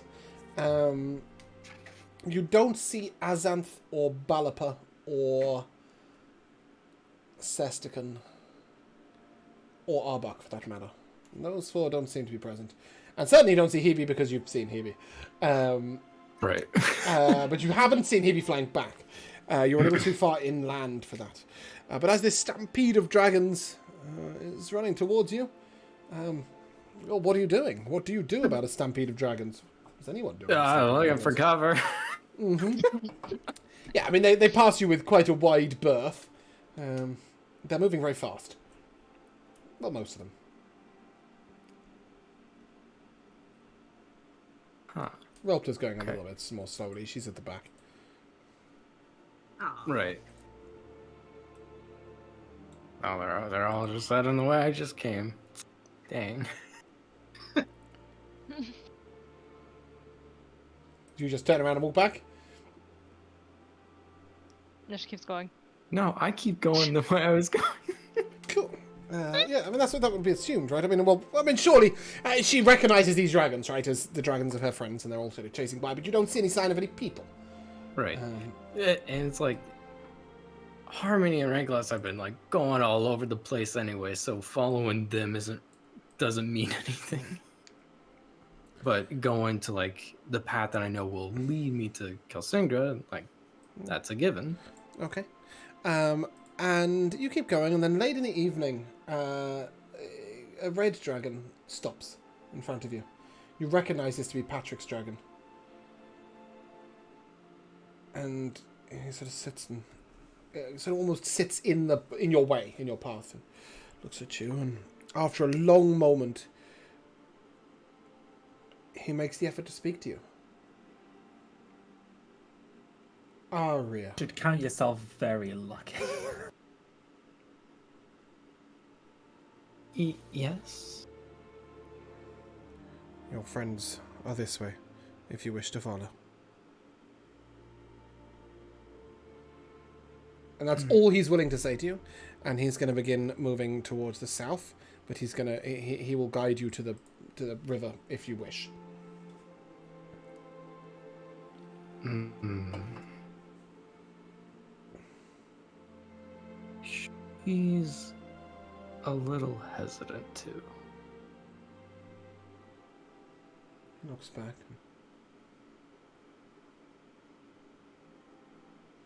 You see him think for a little moment about saying something more, and then just nope. We'll continue walking. You will notice a little way behind him. You will see green dragon absolutely smothered in blood. Their face absolutely smothered in blood. There he is. He's got blood on his ears, halfway down his neck. And as he sees you, he sort of just lets out a "Rah!" right near you. And then sort of, again, like almost preening, wanting your attention and praise. But lets his throw down and "Rah!" And then he sort of lets out a little flap. And then continues to follow Sestican. It's not his blood, you would be well aware of that. Right.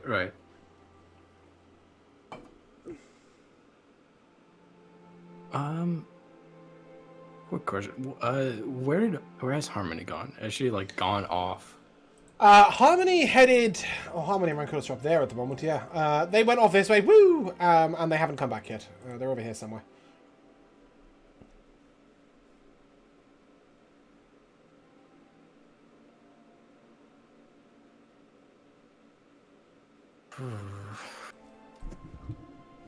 Obviously, there's no distant limitation on speaking with your dragon, for the most part. So if you did wish to contact, you can from wherever you are. Yeah, just as a check and just Harmony, how are things over there? Eating. Did you find the Sestican? I did. He'll take you to your friends. I told him to.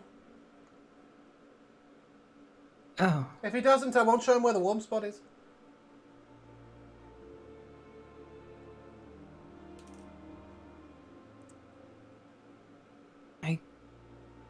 I don't know if I'm gonna go back. What are you gonna do? I was gonna keep following the path. Oh. All on your own? Yeah. Okay. That's fine by her, either way. She sort of brushes you off, and you get the impression that she's quite intent on eating. And indeed, as you keep going a little bit, you will come across Harmony, Ranculos, and Azanth in a little triangle around a large pile of carcasses. These creatures look like sea lions, but they are on land. They don't seem to. They have little sort of front, almost like flippers, but not, as they are clawed, and a large tail, and they sort of shuffle along the ground like snails without a shell, meaning that they are incredibly easy prey, and it looks like these three dragons are eating an entire herd of them. Most of them are dead. A couple of them who are going away. Sort of Azanth lazily gets up and bounds after it a little bit, and then bites one in the neck and kills it, drags it back to the pile. The three of them seem intent to eat everything that is here before they get moving again. And Harmony looks up at you and, oh, you found us. Hey. I'm going to the warm spot soon, but I want to finish eating these things. Of course. They're tasty. You want some? You can have a flipper. If you're offering. She sort of noses a flipper towards you, and you see for a moment Ranculos put his claw on it. And then she sort of literally slaps him around the face. She literally picks up a claw and just straight on his face, and Ranculos sort of reluctantly pushes it towards you. A single flipper. A flipper is, by the way, like this size for you. It's heavy. It's full of blubber and fat. Very flavourful. And Honey looks back at you and, so why are you going a different way? They say that Hebe is going to guide us to the city. Kelsingra. Oh, You don't want to be with your friends?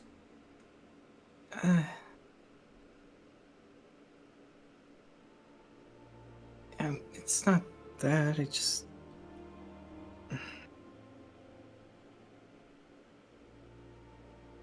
I don't know. It's just easier being by myself.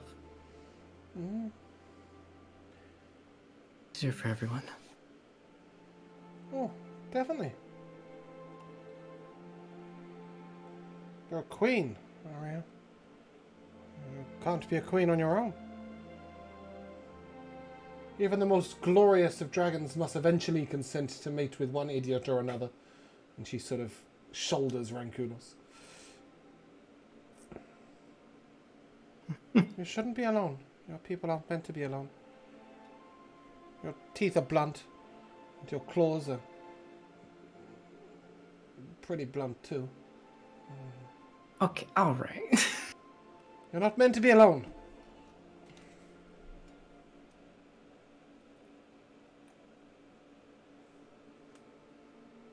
Maybe, maybe not. I don't know. Just what I know, though. I bet they miss you. Do they? Besides, you're beautiful now.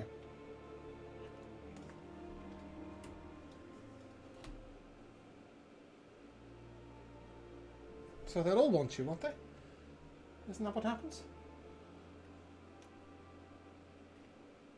What? How do I look? Beautiful, like me. She sort of lives with that now.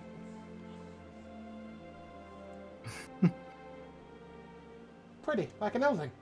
Like you should be.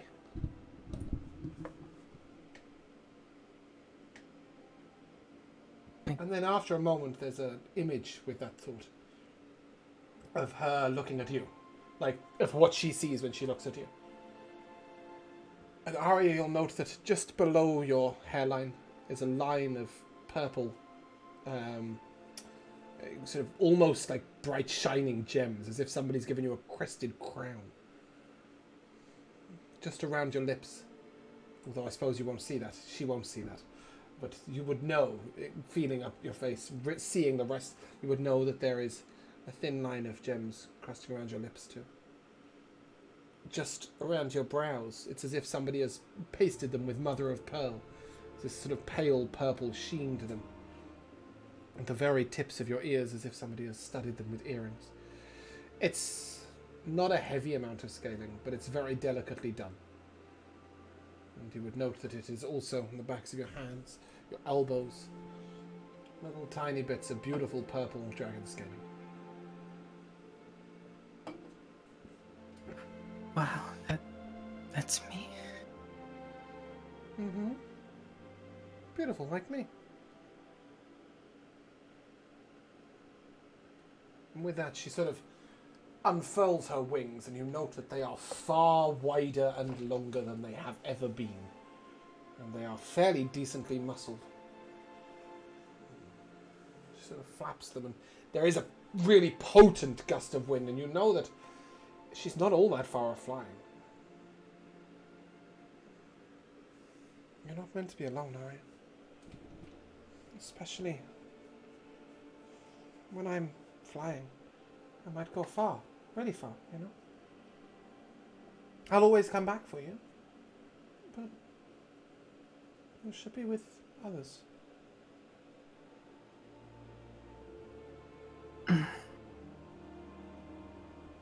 Yeah. Okay.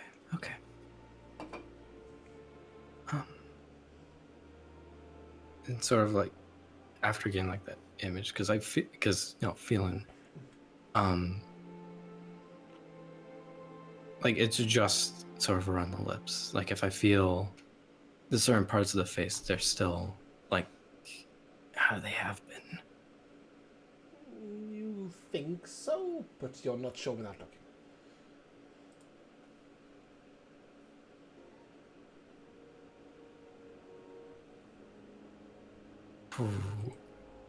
Alright, I'm not gonna say what's underneath, but I am gonna take off my mask. Mm-hmm. Fortunately, there's no way of you seeing. She's left that image once upon you, but she's not giving you a live feed, I'm afraid. And Harmony sort of stretches her wings out, and besides, you can't go up to the north anyway. It's too much jungle, too thick. And the acid water has got back in there, and even we can't get up there unless we could fly. So you have to go there anyway. And she's sort of almost like laughing at you, and then her and Rankulos begin to tussle over one of these sort of land walruses until Azanth sort of gets between them and lets out this really loud roar right at both of them. And sort of shoulders them out the way and takes the whole thing for himself and walks off. Azanth is now smaller than both of them. But way more prideful. And in his pride, he sort of drags away this walrus creature to the edge. And hesitates for a moment, looking back at you. Natani, as you are on the boat, headed to the southeast, you get an image of in your mind of Aria.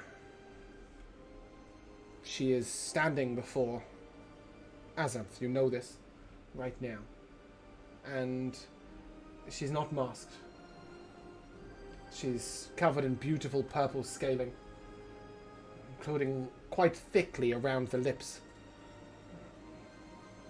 And Azan sort of nudges you in the mind, and I have your friend. What should I do with her? It didn't sound ominous like that. As in, like, should I say It's something? now Should the I time. do something? How can we finally get rid of her? No, you know what I mean. Like, She's alive? looks like it. The dragon reaches right forward towards you, Aria, and huffs right in your face. She's alive, but she smells like the earth.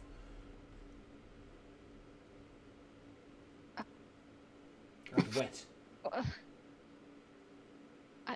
That's great. Where are you? You get an image. It's a field.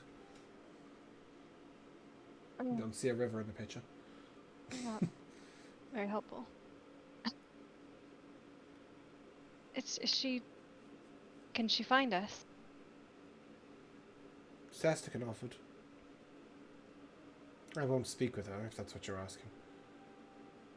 But I can pick her up and bring her if you want. Well, I mean, if she's already heading this way, I don't think that'll be necessary. Good. Got a lot of food here.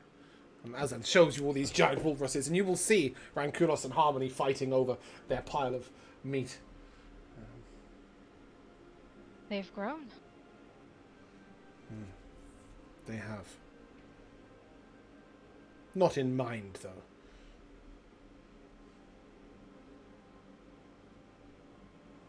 Fairly accurate, to be fair. But he is. You can sense he's sort of anticipating something, excited about something, and was really glad that you didn't ask him to come back to the boat.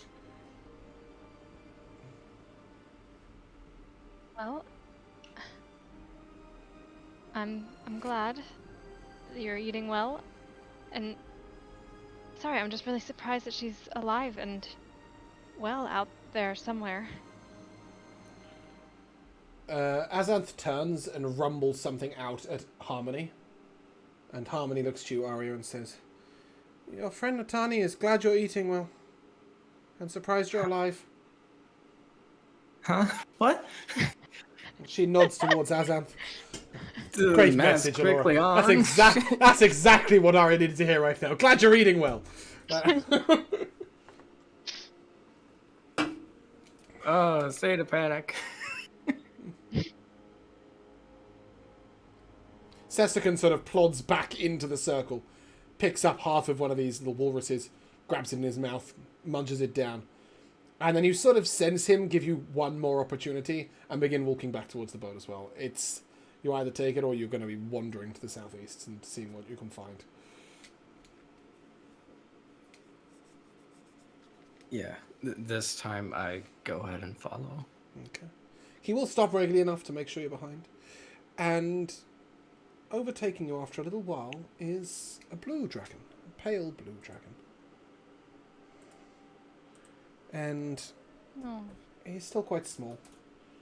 And he stops in front of you, Aria.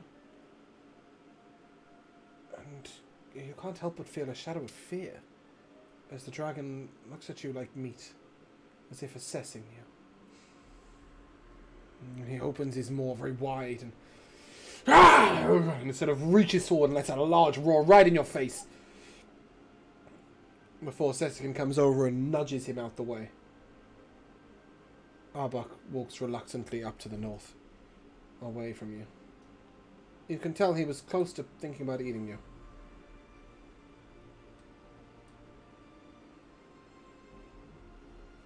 Huh. But as you follow Sestican, the rest of you, what are you doing on the boat? Well, going backwards in time slightly. Maybe. When we would have like gone to the boat as it was moving, I would have liked to. Well, you run caught up with it to- because it stopped, but yes, go on. Sure. I would have run up to Twiggy and like pulled her to the side of the boat and just said, Twiggy, you know how people were like really nervous about mating and hooking up with each other? Well, Davy said that he loves me and we're gonna spend the rest of our lives together. Oh, Davy did not say anything of the sort. that is a lot to take in. Wait a minute. That's what Patrick heard. Do you like him, Patrick? I look over his shoulder. Sizing him up. Just mouthing, if you ever hurt him. Yeah, does this guy look good enough for Patrick? He's twice his height. Yeah, something. I don't know. Maybe. Oh, well, you don't have to accept his love just because he's the only one around. Jesus. I'm saying... Youch. I'm saying you don't have to accept the first love confession you get if you're not feeling it. That is not... I've just never had one before. I don't... What am I meant to be feeling? I don't know exactly. I think it's like... tingly in your tummy. Twiggy doesn't know either, though. Yeah, it's really the blind lead in the blind. Well, you know, maybe It's like give two. it a chance. It's like two 9-year-olds in a school, like I know, in yeah. a sleepover on the weekend, going, "What is love?" Yeah, very that. I don't know if I got a tingly feeling. He touched my leg, though. Wow, that's very personal. I know. I guess things are getting pretty serious. Yeah, we shared a sandwich. Oh. Like, I ate one half and he ate the other. And then just as we was getting into the middle, Wow. a dragon flew by. Oh yeah, did you see that dragon fly by? I thought it was Sestican. I thought so too. Ah, it's very disappointed. Yeah, you know, Patrick, I think I'm happy for you. If you're happy for you, then I'm happy for you. As you're having this discussion, Patrick, a fat, fluffy ginger cat leaps up and jumps onto your shoulder, Grigsby. Leaps up and jumps on your shoulder, Patrick, and sort of nuzzles at your ear, and then takes a bite of your hair, and then climbs off. I will cast Speak with Animals. Yeah, baby. What's Grigsby got to say? As Jay is well aware, you don't need to use Speak with Animals to speak to cats. Yeah, you talk. do. No, you don't. No, you don't. Not this Don't worry, time. But I will. It's kind of the same flavoring as before. And I will just turn around. What are you doing with my hair? Yeah. Thanks for the ham. There was ham in my hair? Little bit. Wow. Thank you. What? Goodness. You guys really sort of were leaps going up onto the crazy ship's with that rail. sandwich. Goodness. Yeah. And he held me in his arms. Oh my goodness. Patrick, this is all so sudden. I know. I think I need to meet this guy.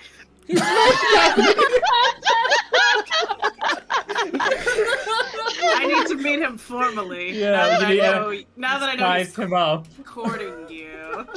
Yeah. Gabby, come meet my friend, Twiggy. Davy comes over and it's like, "Hi, Twiggy. Hey, Gabby. What do you need?" Oh, I was just getting filled in about your lunch with Patrick. Oh, we had a lovely time. It was really nice. It was such a shame we had to cut it off, but, you know, we'll have plenty more lunches in the future. Do I need your approval? We'll see about that. Just to remember, I'm watching you, but you seem like a good kid, so, you know, I think I like where this is going, but I will be sizing you up, just so you know. I want you to be aware. He gives you a deep nod, and your approval is incredibly important to both me and Patrick. Thank you. Not that Davy's literally the same age as us. Exactly. Wow. Twiggy tries not to look impressed at that really good answer. Yeah, that was good. That was a really good answer.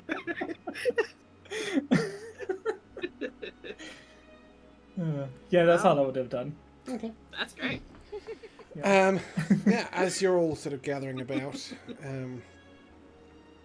what is anybody else doing? Anybody else doing anything exciting? The first thing when we get back to the ship is I probably would have gone to find Tats. Mmm. Oh, there goes Jamal. Yes. What? There goes Jamal. Yeah, He his said his died. internet dropped, but Oh. it took a second. Like a minute later. I he hadn't dropped noticed he from was Discord. here. Yes, you go and find Tats. Tats is keeping to himself at the back of the boat. He's sort of touching his face a lot and looking a bit nervous and very alone. Tats? Hey, Tony. Case kinda sorta said you wanted Yeah, to talk to me I and didn't. It was his. He didn't understand. so nobody wants to talk to anybody. No. Right. You're a friend, right? You'd be honest with me if I asked you a question. Sure. Do I look weird with scales? Hmm. Is that why Tamara doesn't like me anymore?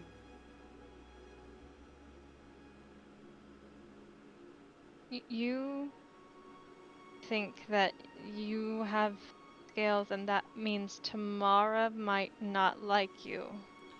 She hasn't spoken to me since it happened. She avoids me.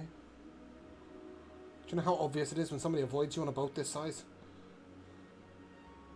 If I walk into a room, she walks out. She went and spent an afternoon with Jerd to avoid me. Have you considered... You've known her a lot longer than I have. I've tried to talk to her. She tells me, not now, Tats, I'm busy with, and then off she goes. Have you considered that she's worried about what you'll think of her more recent changes?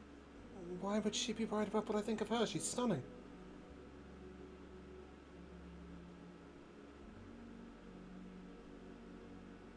Surely she must know that.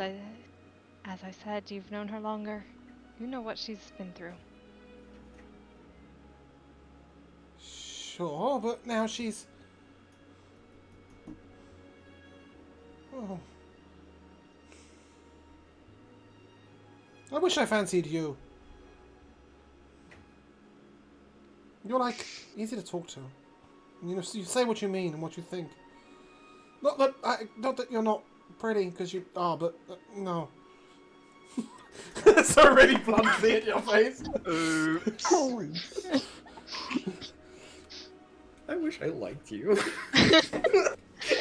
I wish I fancied you. They're very different things. Nat 1 on that charisma roll, yo. He's already got 6 to start with. Leave him alone.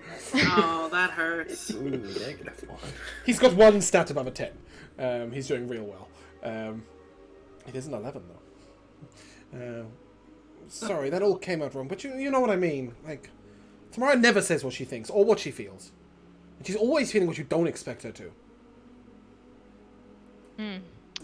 That's just women. But you're not like that, and Twiggy's not like that. Comes and goes. Women. And at first I was competing with a corpse, and that's not impossible. That's not possible, you know, because she'd lost her rapscal, and she was so sad about it all, and you can't compete with that. And now he's back, and he's got a dragon that flies, and it's pretty cool. Damn, He knows where to does look go. really cool. She won't speak to me. You couldn't. He sort of gives you a little look as if to say help. Okay. You're the best. And he runs over and he gives you like a really like bro-ish friendly hug. Yeah. Just in case you were ever interested, you are solidly in the friend zone. Yeah. Wow. Thanks. Aunt Natani, Yeah. does my scanning make me ugly? No. Good, thank you. And then he sort of runs off. He's like, he looks like you've just told him it's Christmas tomorrow. I'll just spin on my heels and go to find Tamara. Yay! It's like high school. Yeah, it kind of is. And Tamara is sat on top of the Tarman's roof. Oh wow. Like, if Never anybody had to ever tell tried you to use that a way to Ron told avoid Barty anyone. that Exactly. Jesus. Hagrid's looking for you.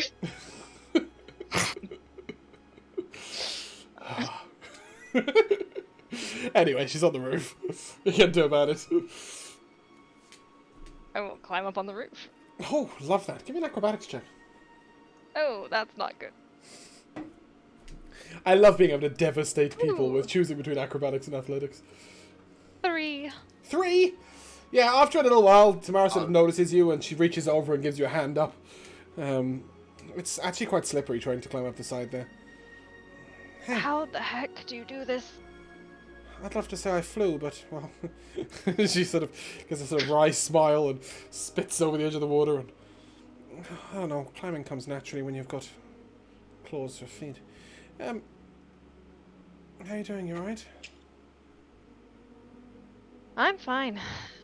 Here's a question, and I'm not one to beat around the bush, so why are you avoiding one of your best friends? I haven't been avoiding you. I'm talking about Tat. Oh. Yeah. I suppose I have a bit, haven't I?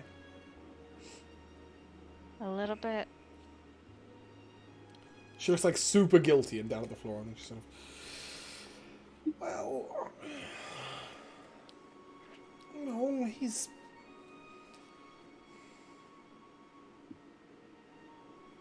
He's beautiful. Yeah. And he's good at skating, and, like, he's an elderling, and... Rapscal's... We thought Rapscal was gone, and... I guess he thought, hey, it's my chance.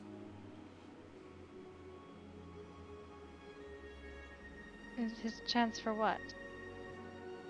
Oh, come on, Atani, a blind idiot can see he's in love with me. And he didn't want to be, and he didn't mean to be, and I get that, and that's fine.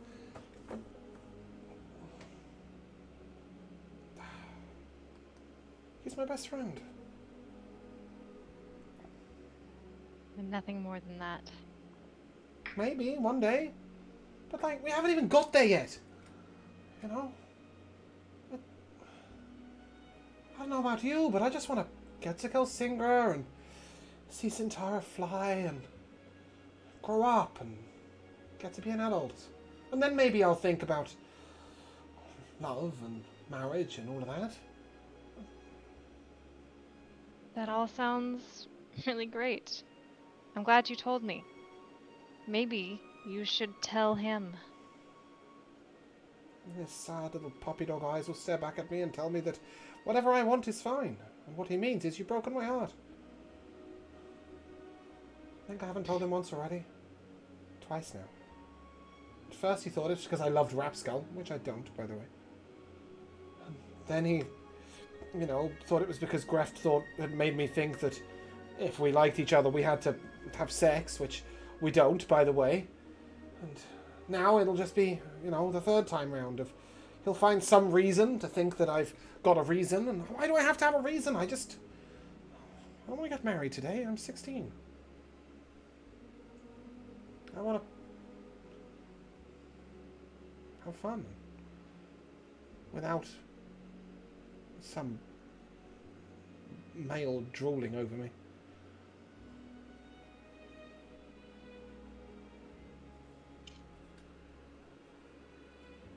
Have you tried asking him to be your friend again? No. No, I guess not. Hey. You're right. I've been avoiding him. I'll speak to him. But before I do you think She sort of shows you a little handful of red berries. Do you think we can hit Twiggy with one of these from here?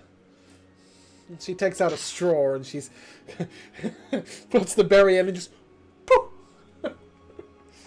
You have a much better shot at that than I do, I'm sure. That's a I catch 22 it. to hit you, Twiggy. I deflect it. I catch it effortlessly. Reaction projectile deflection. Woo! Catches it and bumps it back. She sort of waves at you and My new dragon sense. then she sort of reaches over and poof! She fires one at Patrick. Oh shit. I Patrick, 20 catch to it hit. in my mouth, I don't think you do. It's a 20 to hit you. Damn. hit the back of my throat. No. Wow. Yeah, and she That catches you with a sounded berry. So Jeez. oh, Don't say that to David. It's too early. And then she Oh, crawls no. over. Oh my god.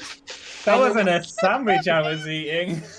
Oh my fucking. Okay, put the baguette down, and then she crawls over to the other side. And as she reaches over, she goes, "Oh my god, Natani, look at this! Come." She gestures for you to head over to here.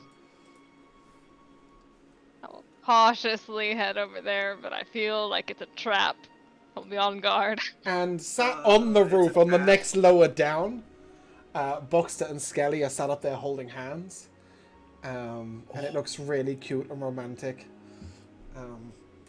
She's like, "Shall I hit him in the back of the head?"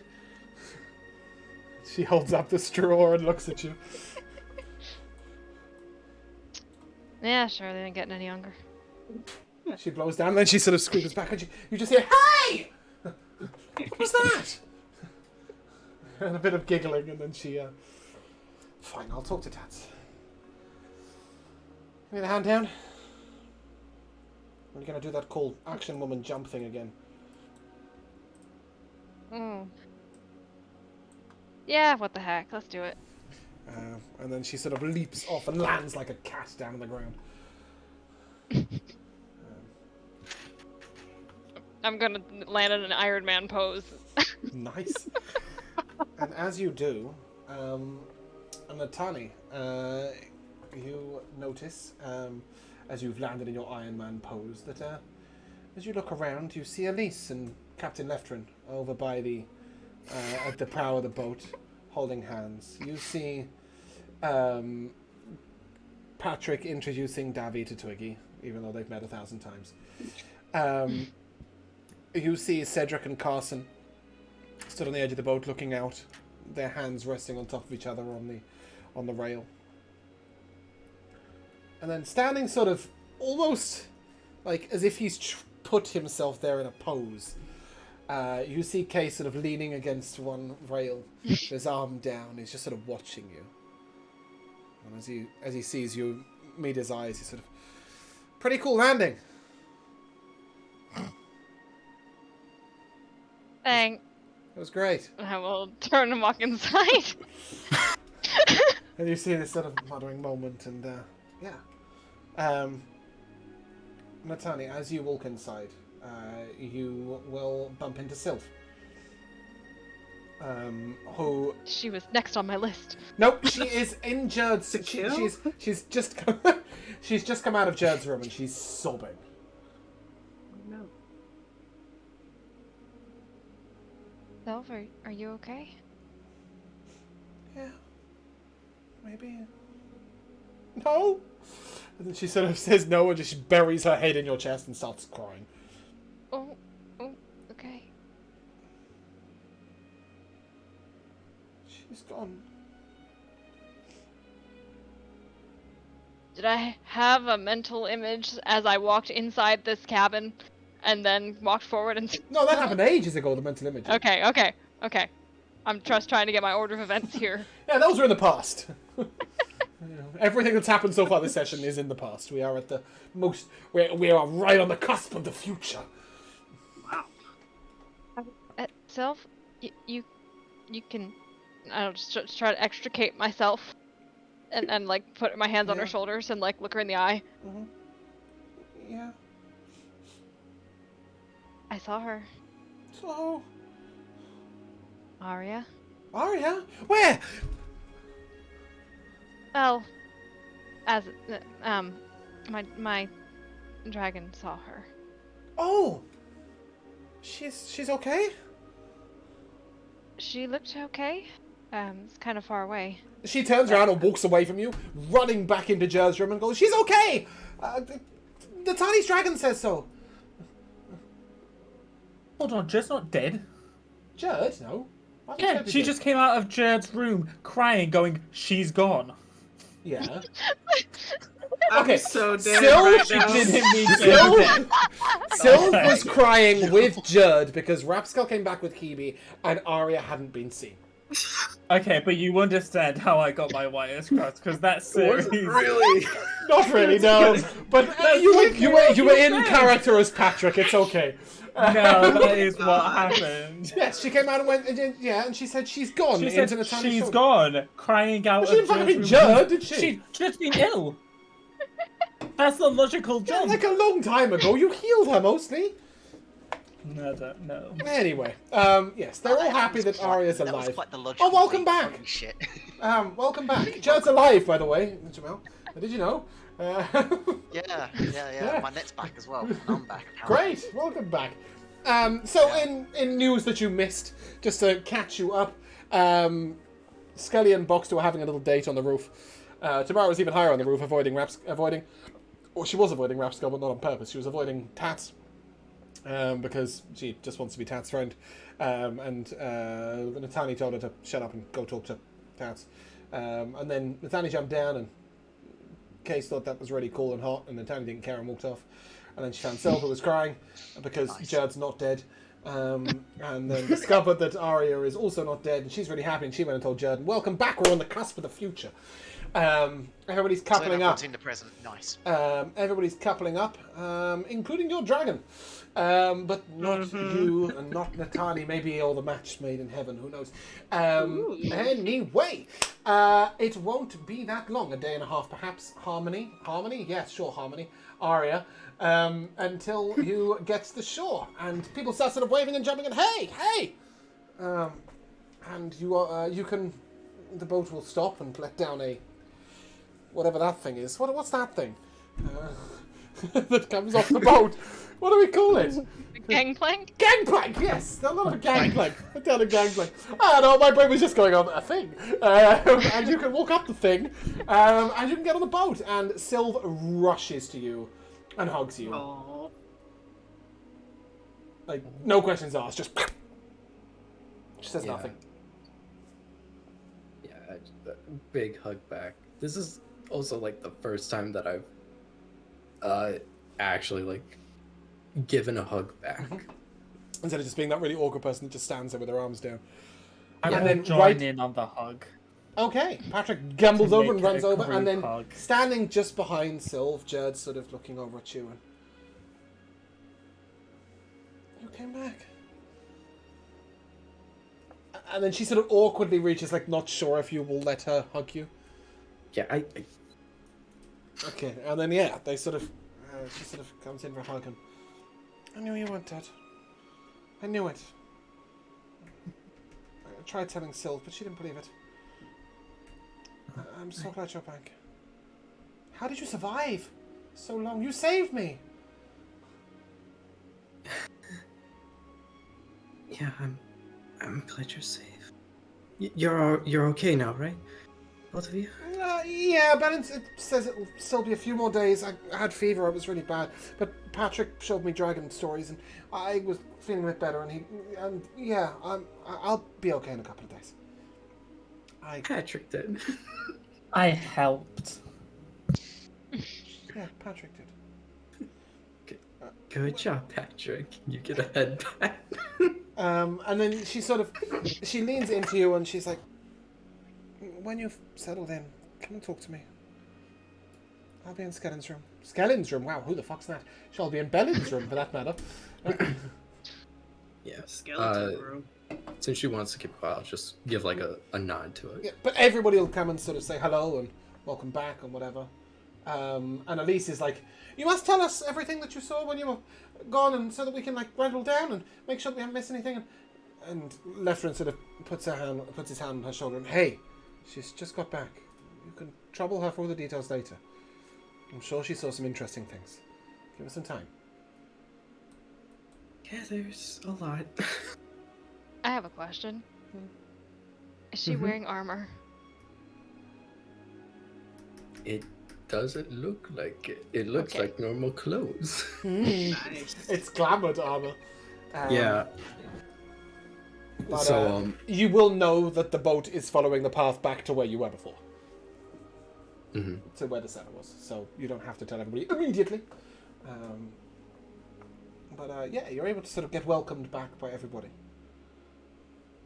And then will you seek out Jared? Yeah, when at an appropriate time, when I can get away from all the people swarming. Yep. And she gives you a little cinnamon muffin and says, "It's one of the last ones. It's a little crumbly. Oh, that's fine. Thank you so much.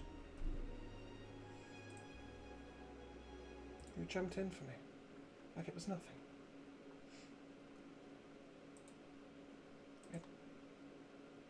Yeah, I mean, we're friends, and you know, there's a saying back where I'm from, thick as thieves. Someone needs help, you help them. No one's ever cared if I lived or died before. Thank you. I lost a child. It was born wrong. Just like Belen said it would be. I'm so sorry. Thanks. I was really devastated at first.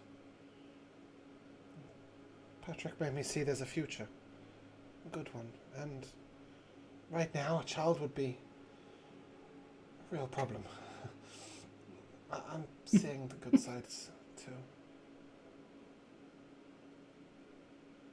I'm so glad you're back. I thought you might have sacrificed everything for me.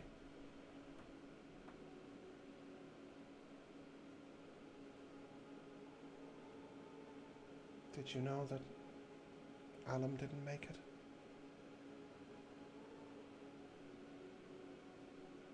No, I didn't.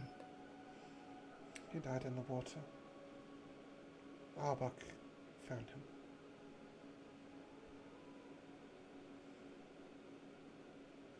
I used to think the four of us, Alum, Sylphia, me, you know, like when it was making the camp, I thought we'd always have the four of us when we got to go Singra.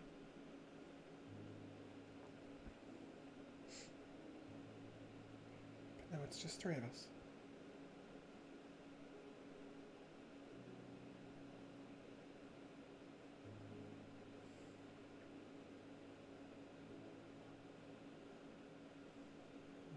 See, a sort of very painful, acidic tear track down her face.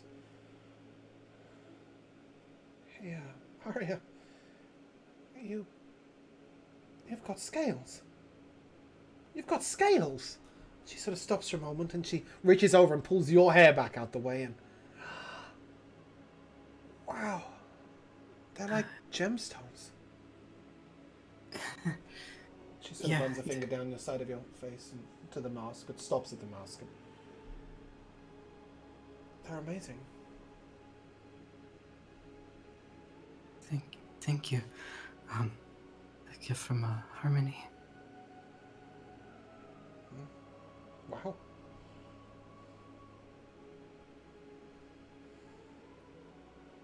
Quite a few of them have got some more scales now. Mm. How many? Oh, I don't know. So anyone who was in... Oh, alright, calm down. Oh, jeez. The dragon. We're not entering a combat here. Quite a few of them who were in the water, like me, but... I don't know, Ferris has got different ideas.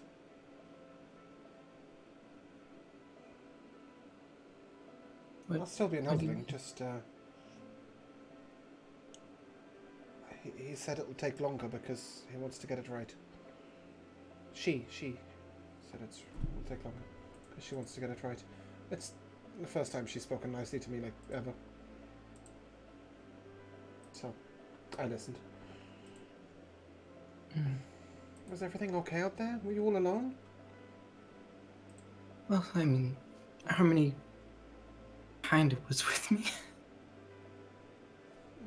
I mean, you know how the dragons are, they're with you and then they run off and then they come back.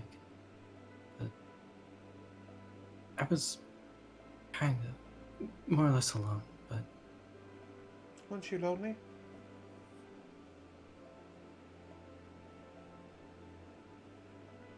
Yeah. I was. Well, you're back now. Good. I'm so glad.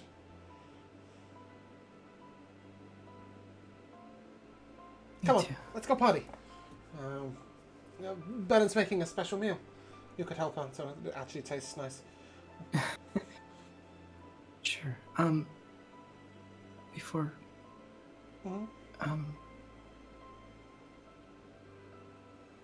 do you want to see all of my skills? And I gestured to under my mask.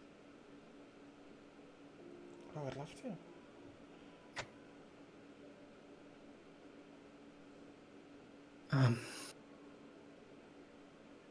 Just... There's some marks, but...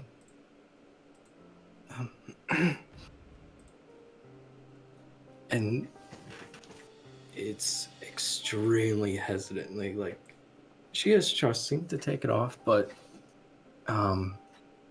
yeah, she'll take off her mask, and while there's like the gemstones around the lips, there's also these scars that cut deep into her face. And you won't have noticed as yourself, but the scaling runs all the way along those scars. Not quite covering them up, Harmony's purposely left them visible, but enough to make them look pretty. Chad sort of stops for a moment. You don't need that mascara. You really don't.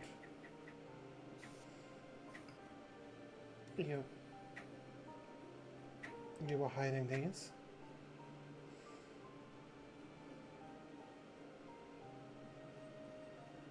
Yeah.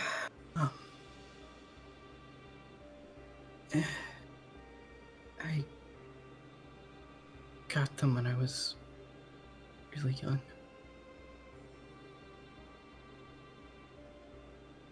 Stupid thing that happened.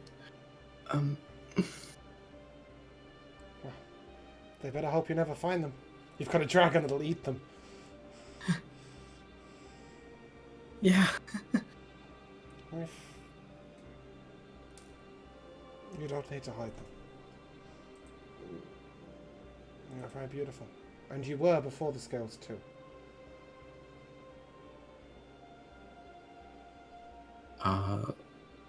Yeah, and hearing that this is first time Aria herself begins to tear up and kind of breaks down crying. Hey, happy tears. Yeah, happy tears. Yeah. And she sort of, she looks out the door a little bit, and the door's just ever so slightly open, and she's, Sylv, you can come in! Sylv sort of very hesitantly comes in and closes the door properly behind her.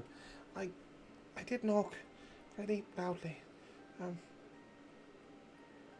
Belen's wondering if you want to join us cooking the meal.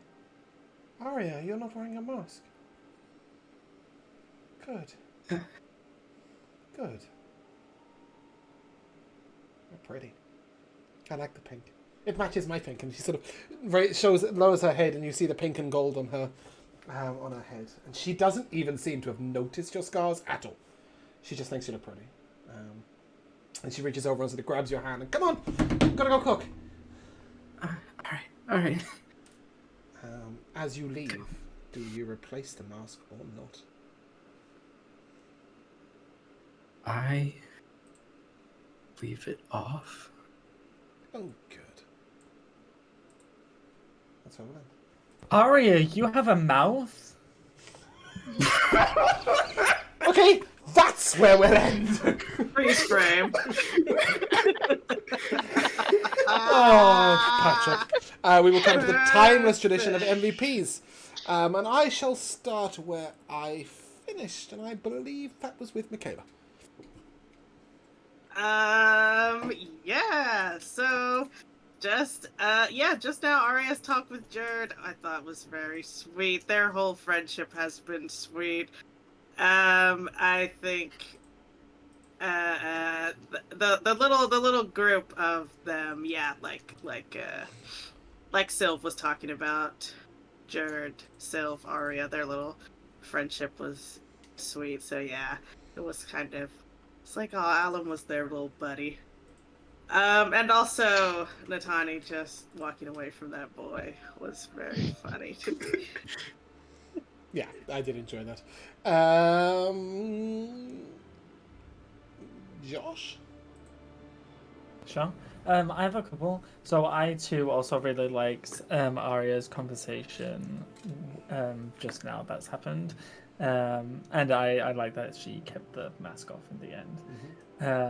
Also, I feel so sorry for Natana, because like everyone keeps coming to her with these stupid problems that really have no don't involve. I have to be honest. I, as James, am really enjoying it.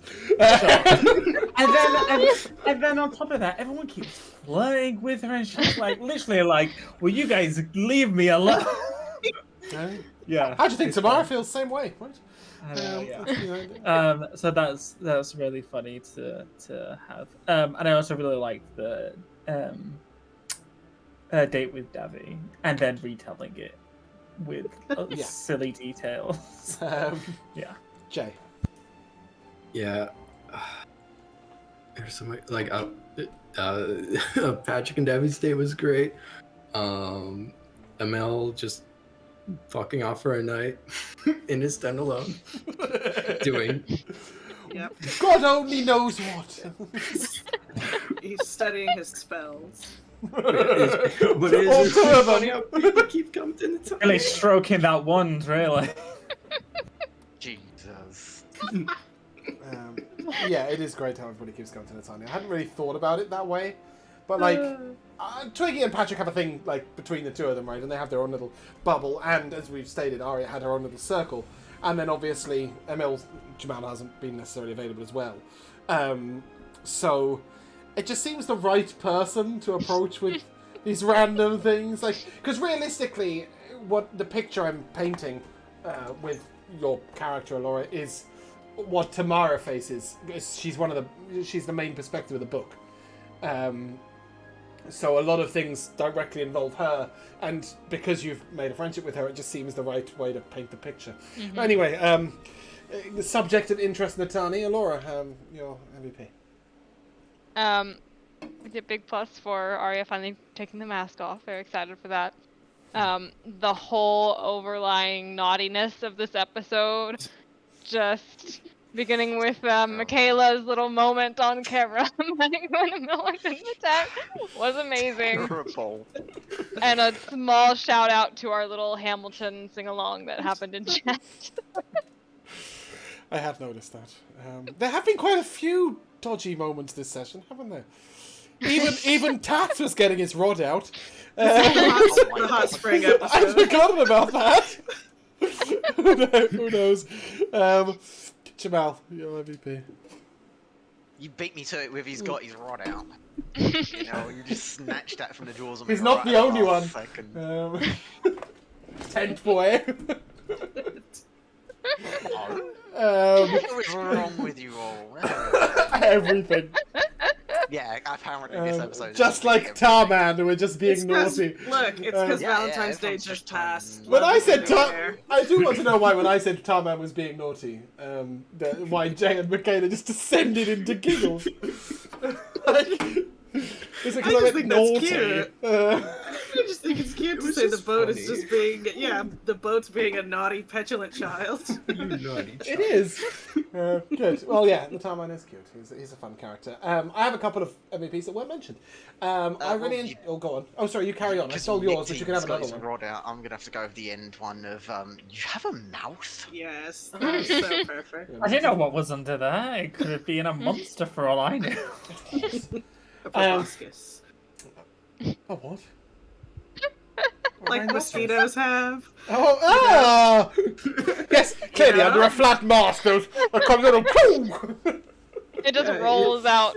Yeah, pop out it might be sword. cool. Pressing telescopes. Yeah. Exactly. That was so much fun. Yeah, I've got a couple that weren't mentioned. I really enjoyed Patrick going down and giving the boat a hug. That was super cute. I really liked the monumental decision, really, it felt, that Aria was making as to whether to continue on the path of the old river or go back and join her friends, which was really sweet. I really enjoyed how sinister I accidentally sounded when Azad asked, what should I do with her? Which was great. And all of your responses. I had a little fun with Tamara and Natali's relationship. I really think there's a lot of lovely friendships that are going on. In amongst everything. I really like Twiggy and Patrick's friendship. I really, as I said, love Sylvjerd and originally Alum, then Af, and Aria. But Natalia and Tamara just have a bit of a bro-ish relationship. It's quite cool. It's like they're very not your typical sort of. It's not your typical female to female relationship. It's much more a bit more. I don't know, just chill. And I really liked that you guys were just sat on the top of the boat spitting berries at people's heads. But yeah, that is where we're going to end. If you guys would like to say goodbye, Bye. we shall see you soon.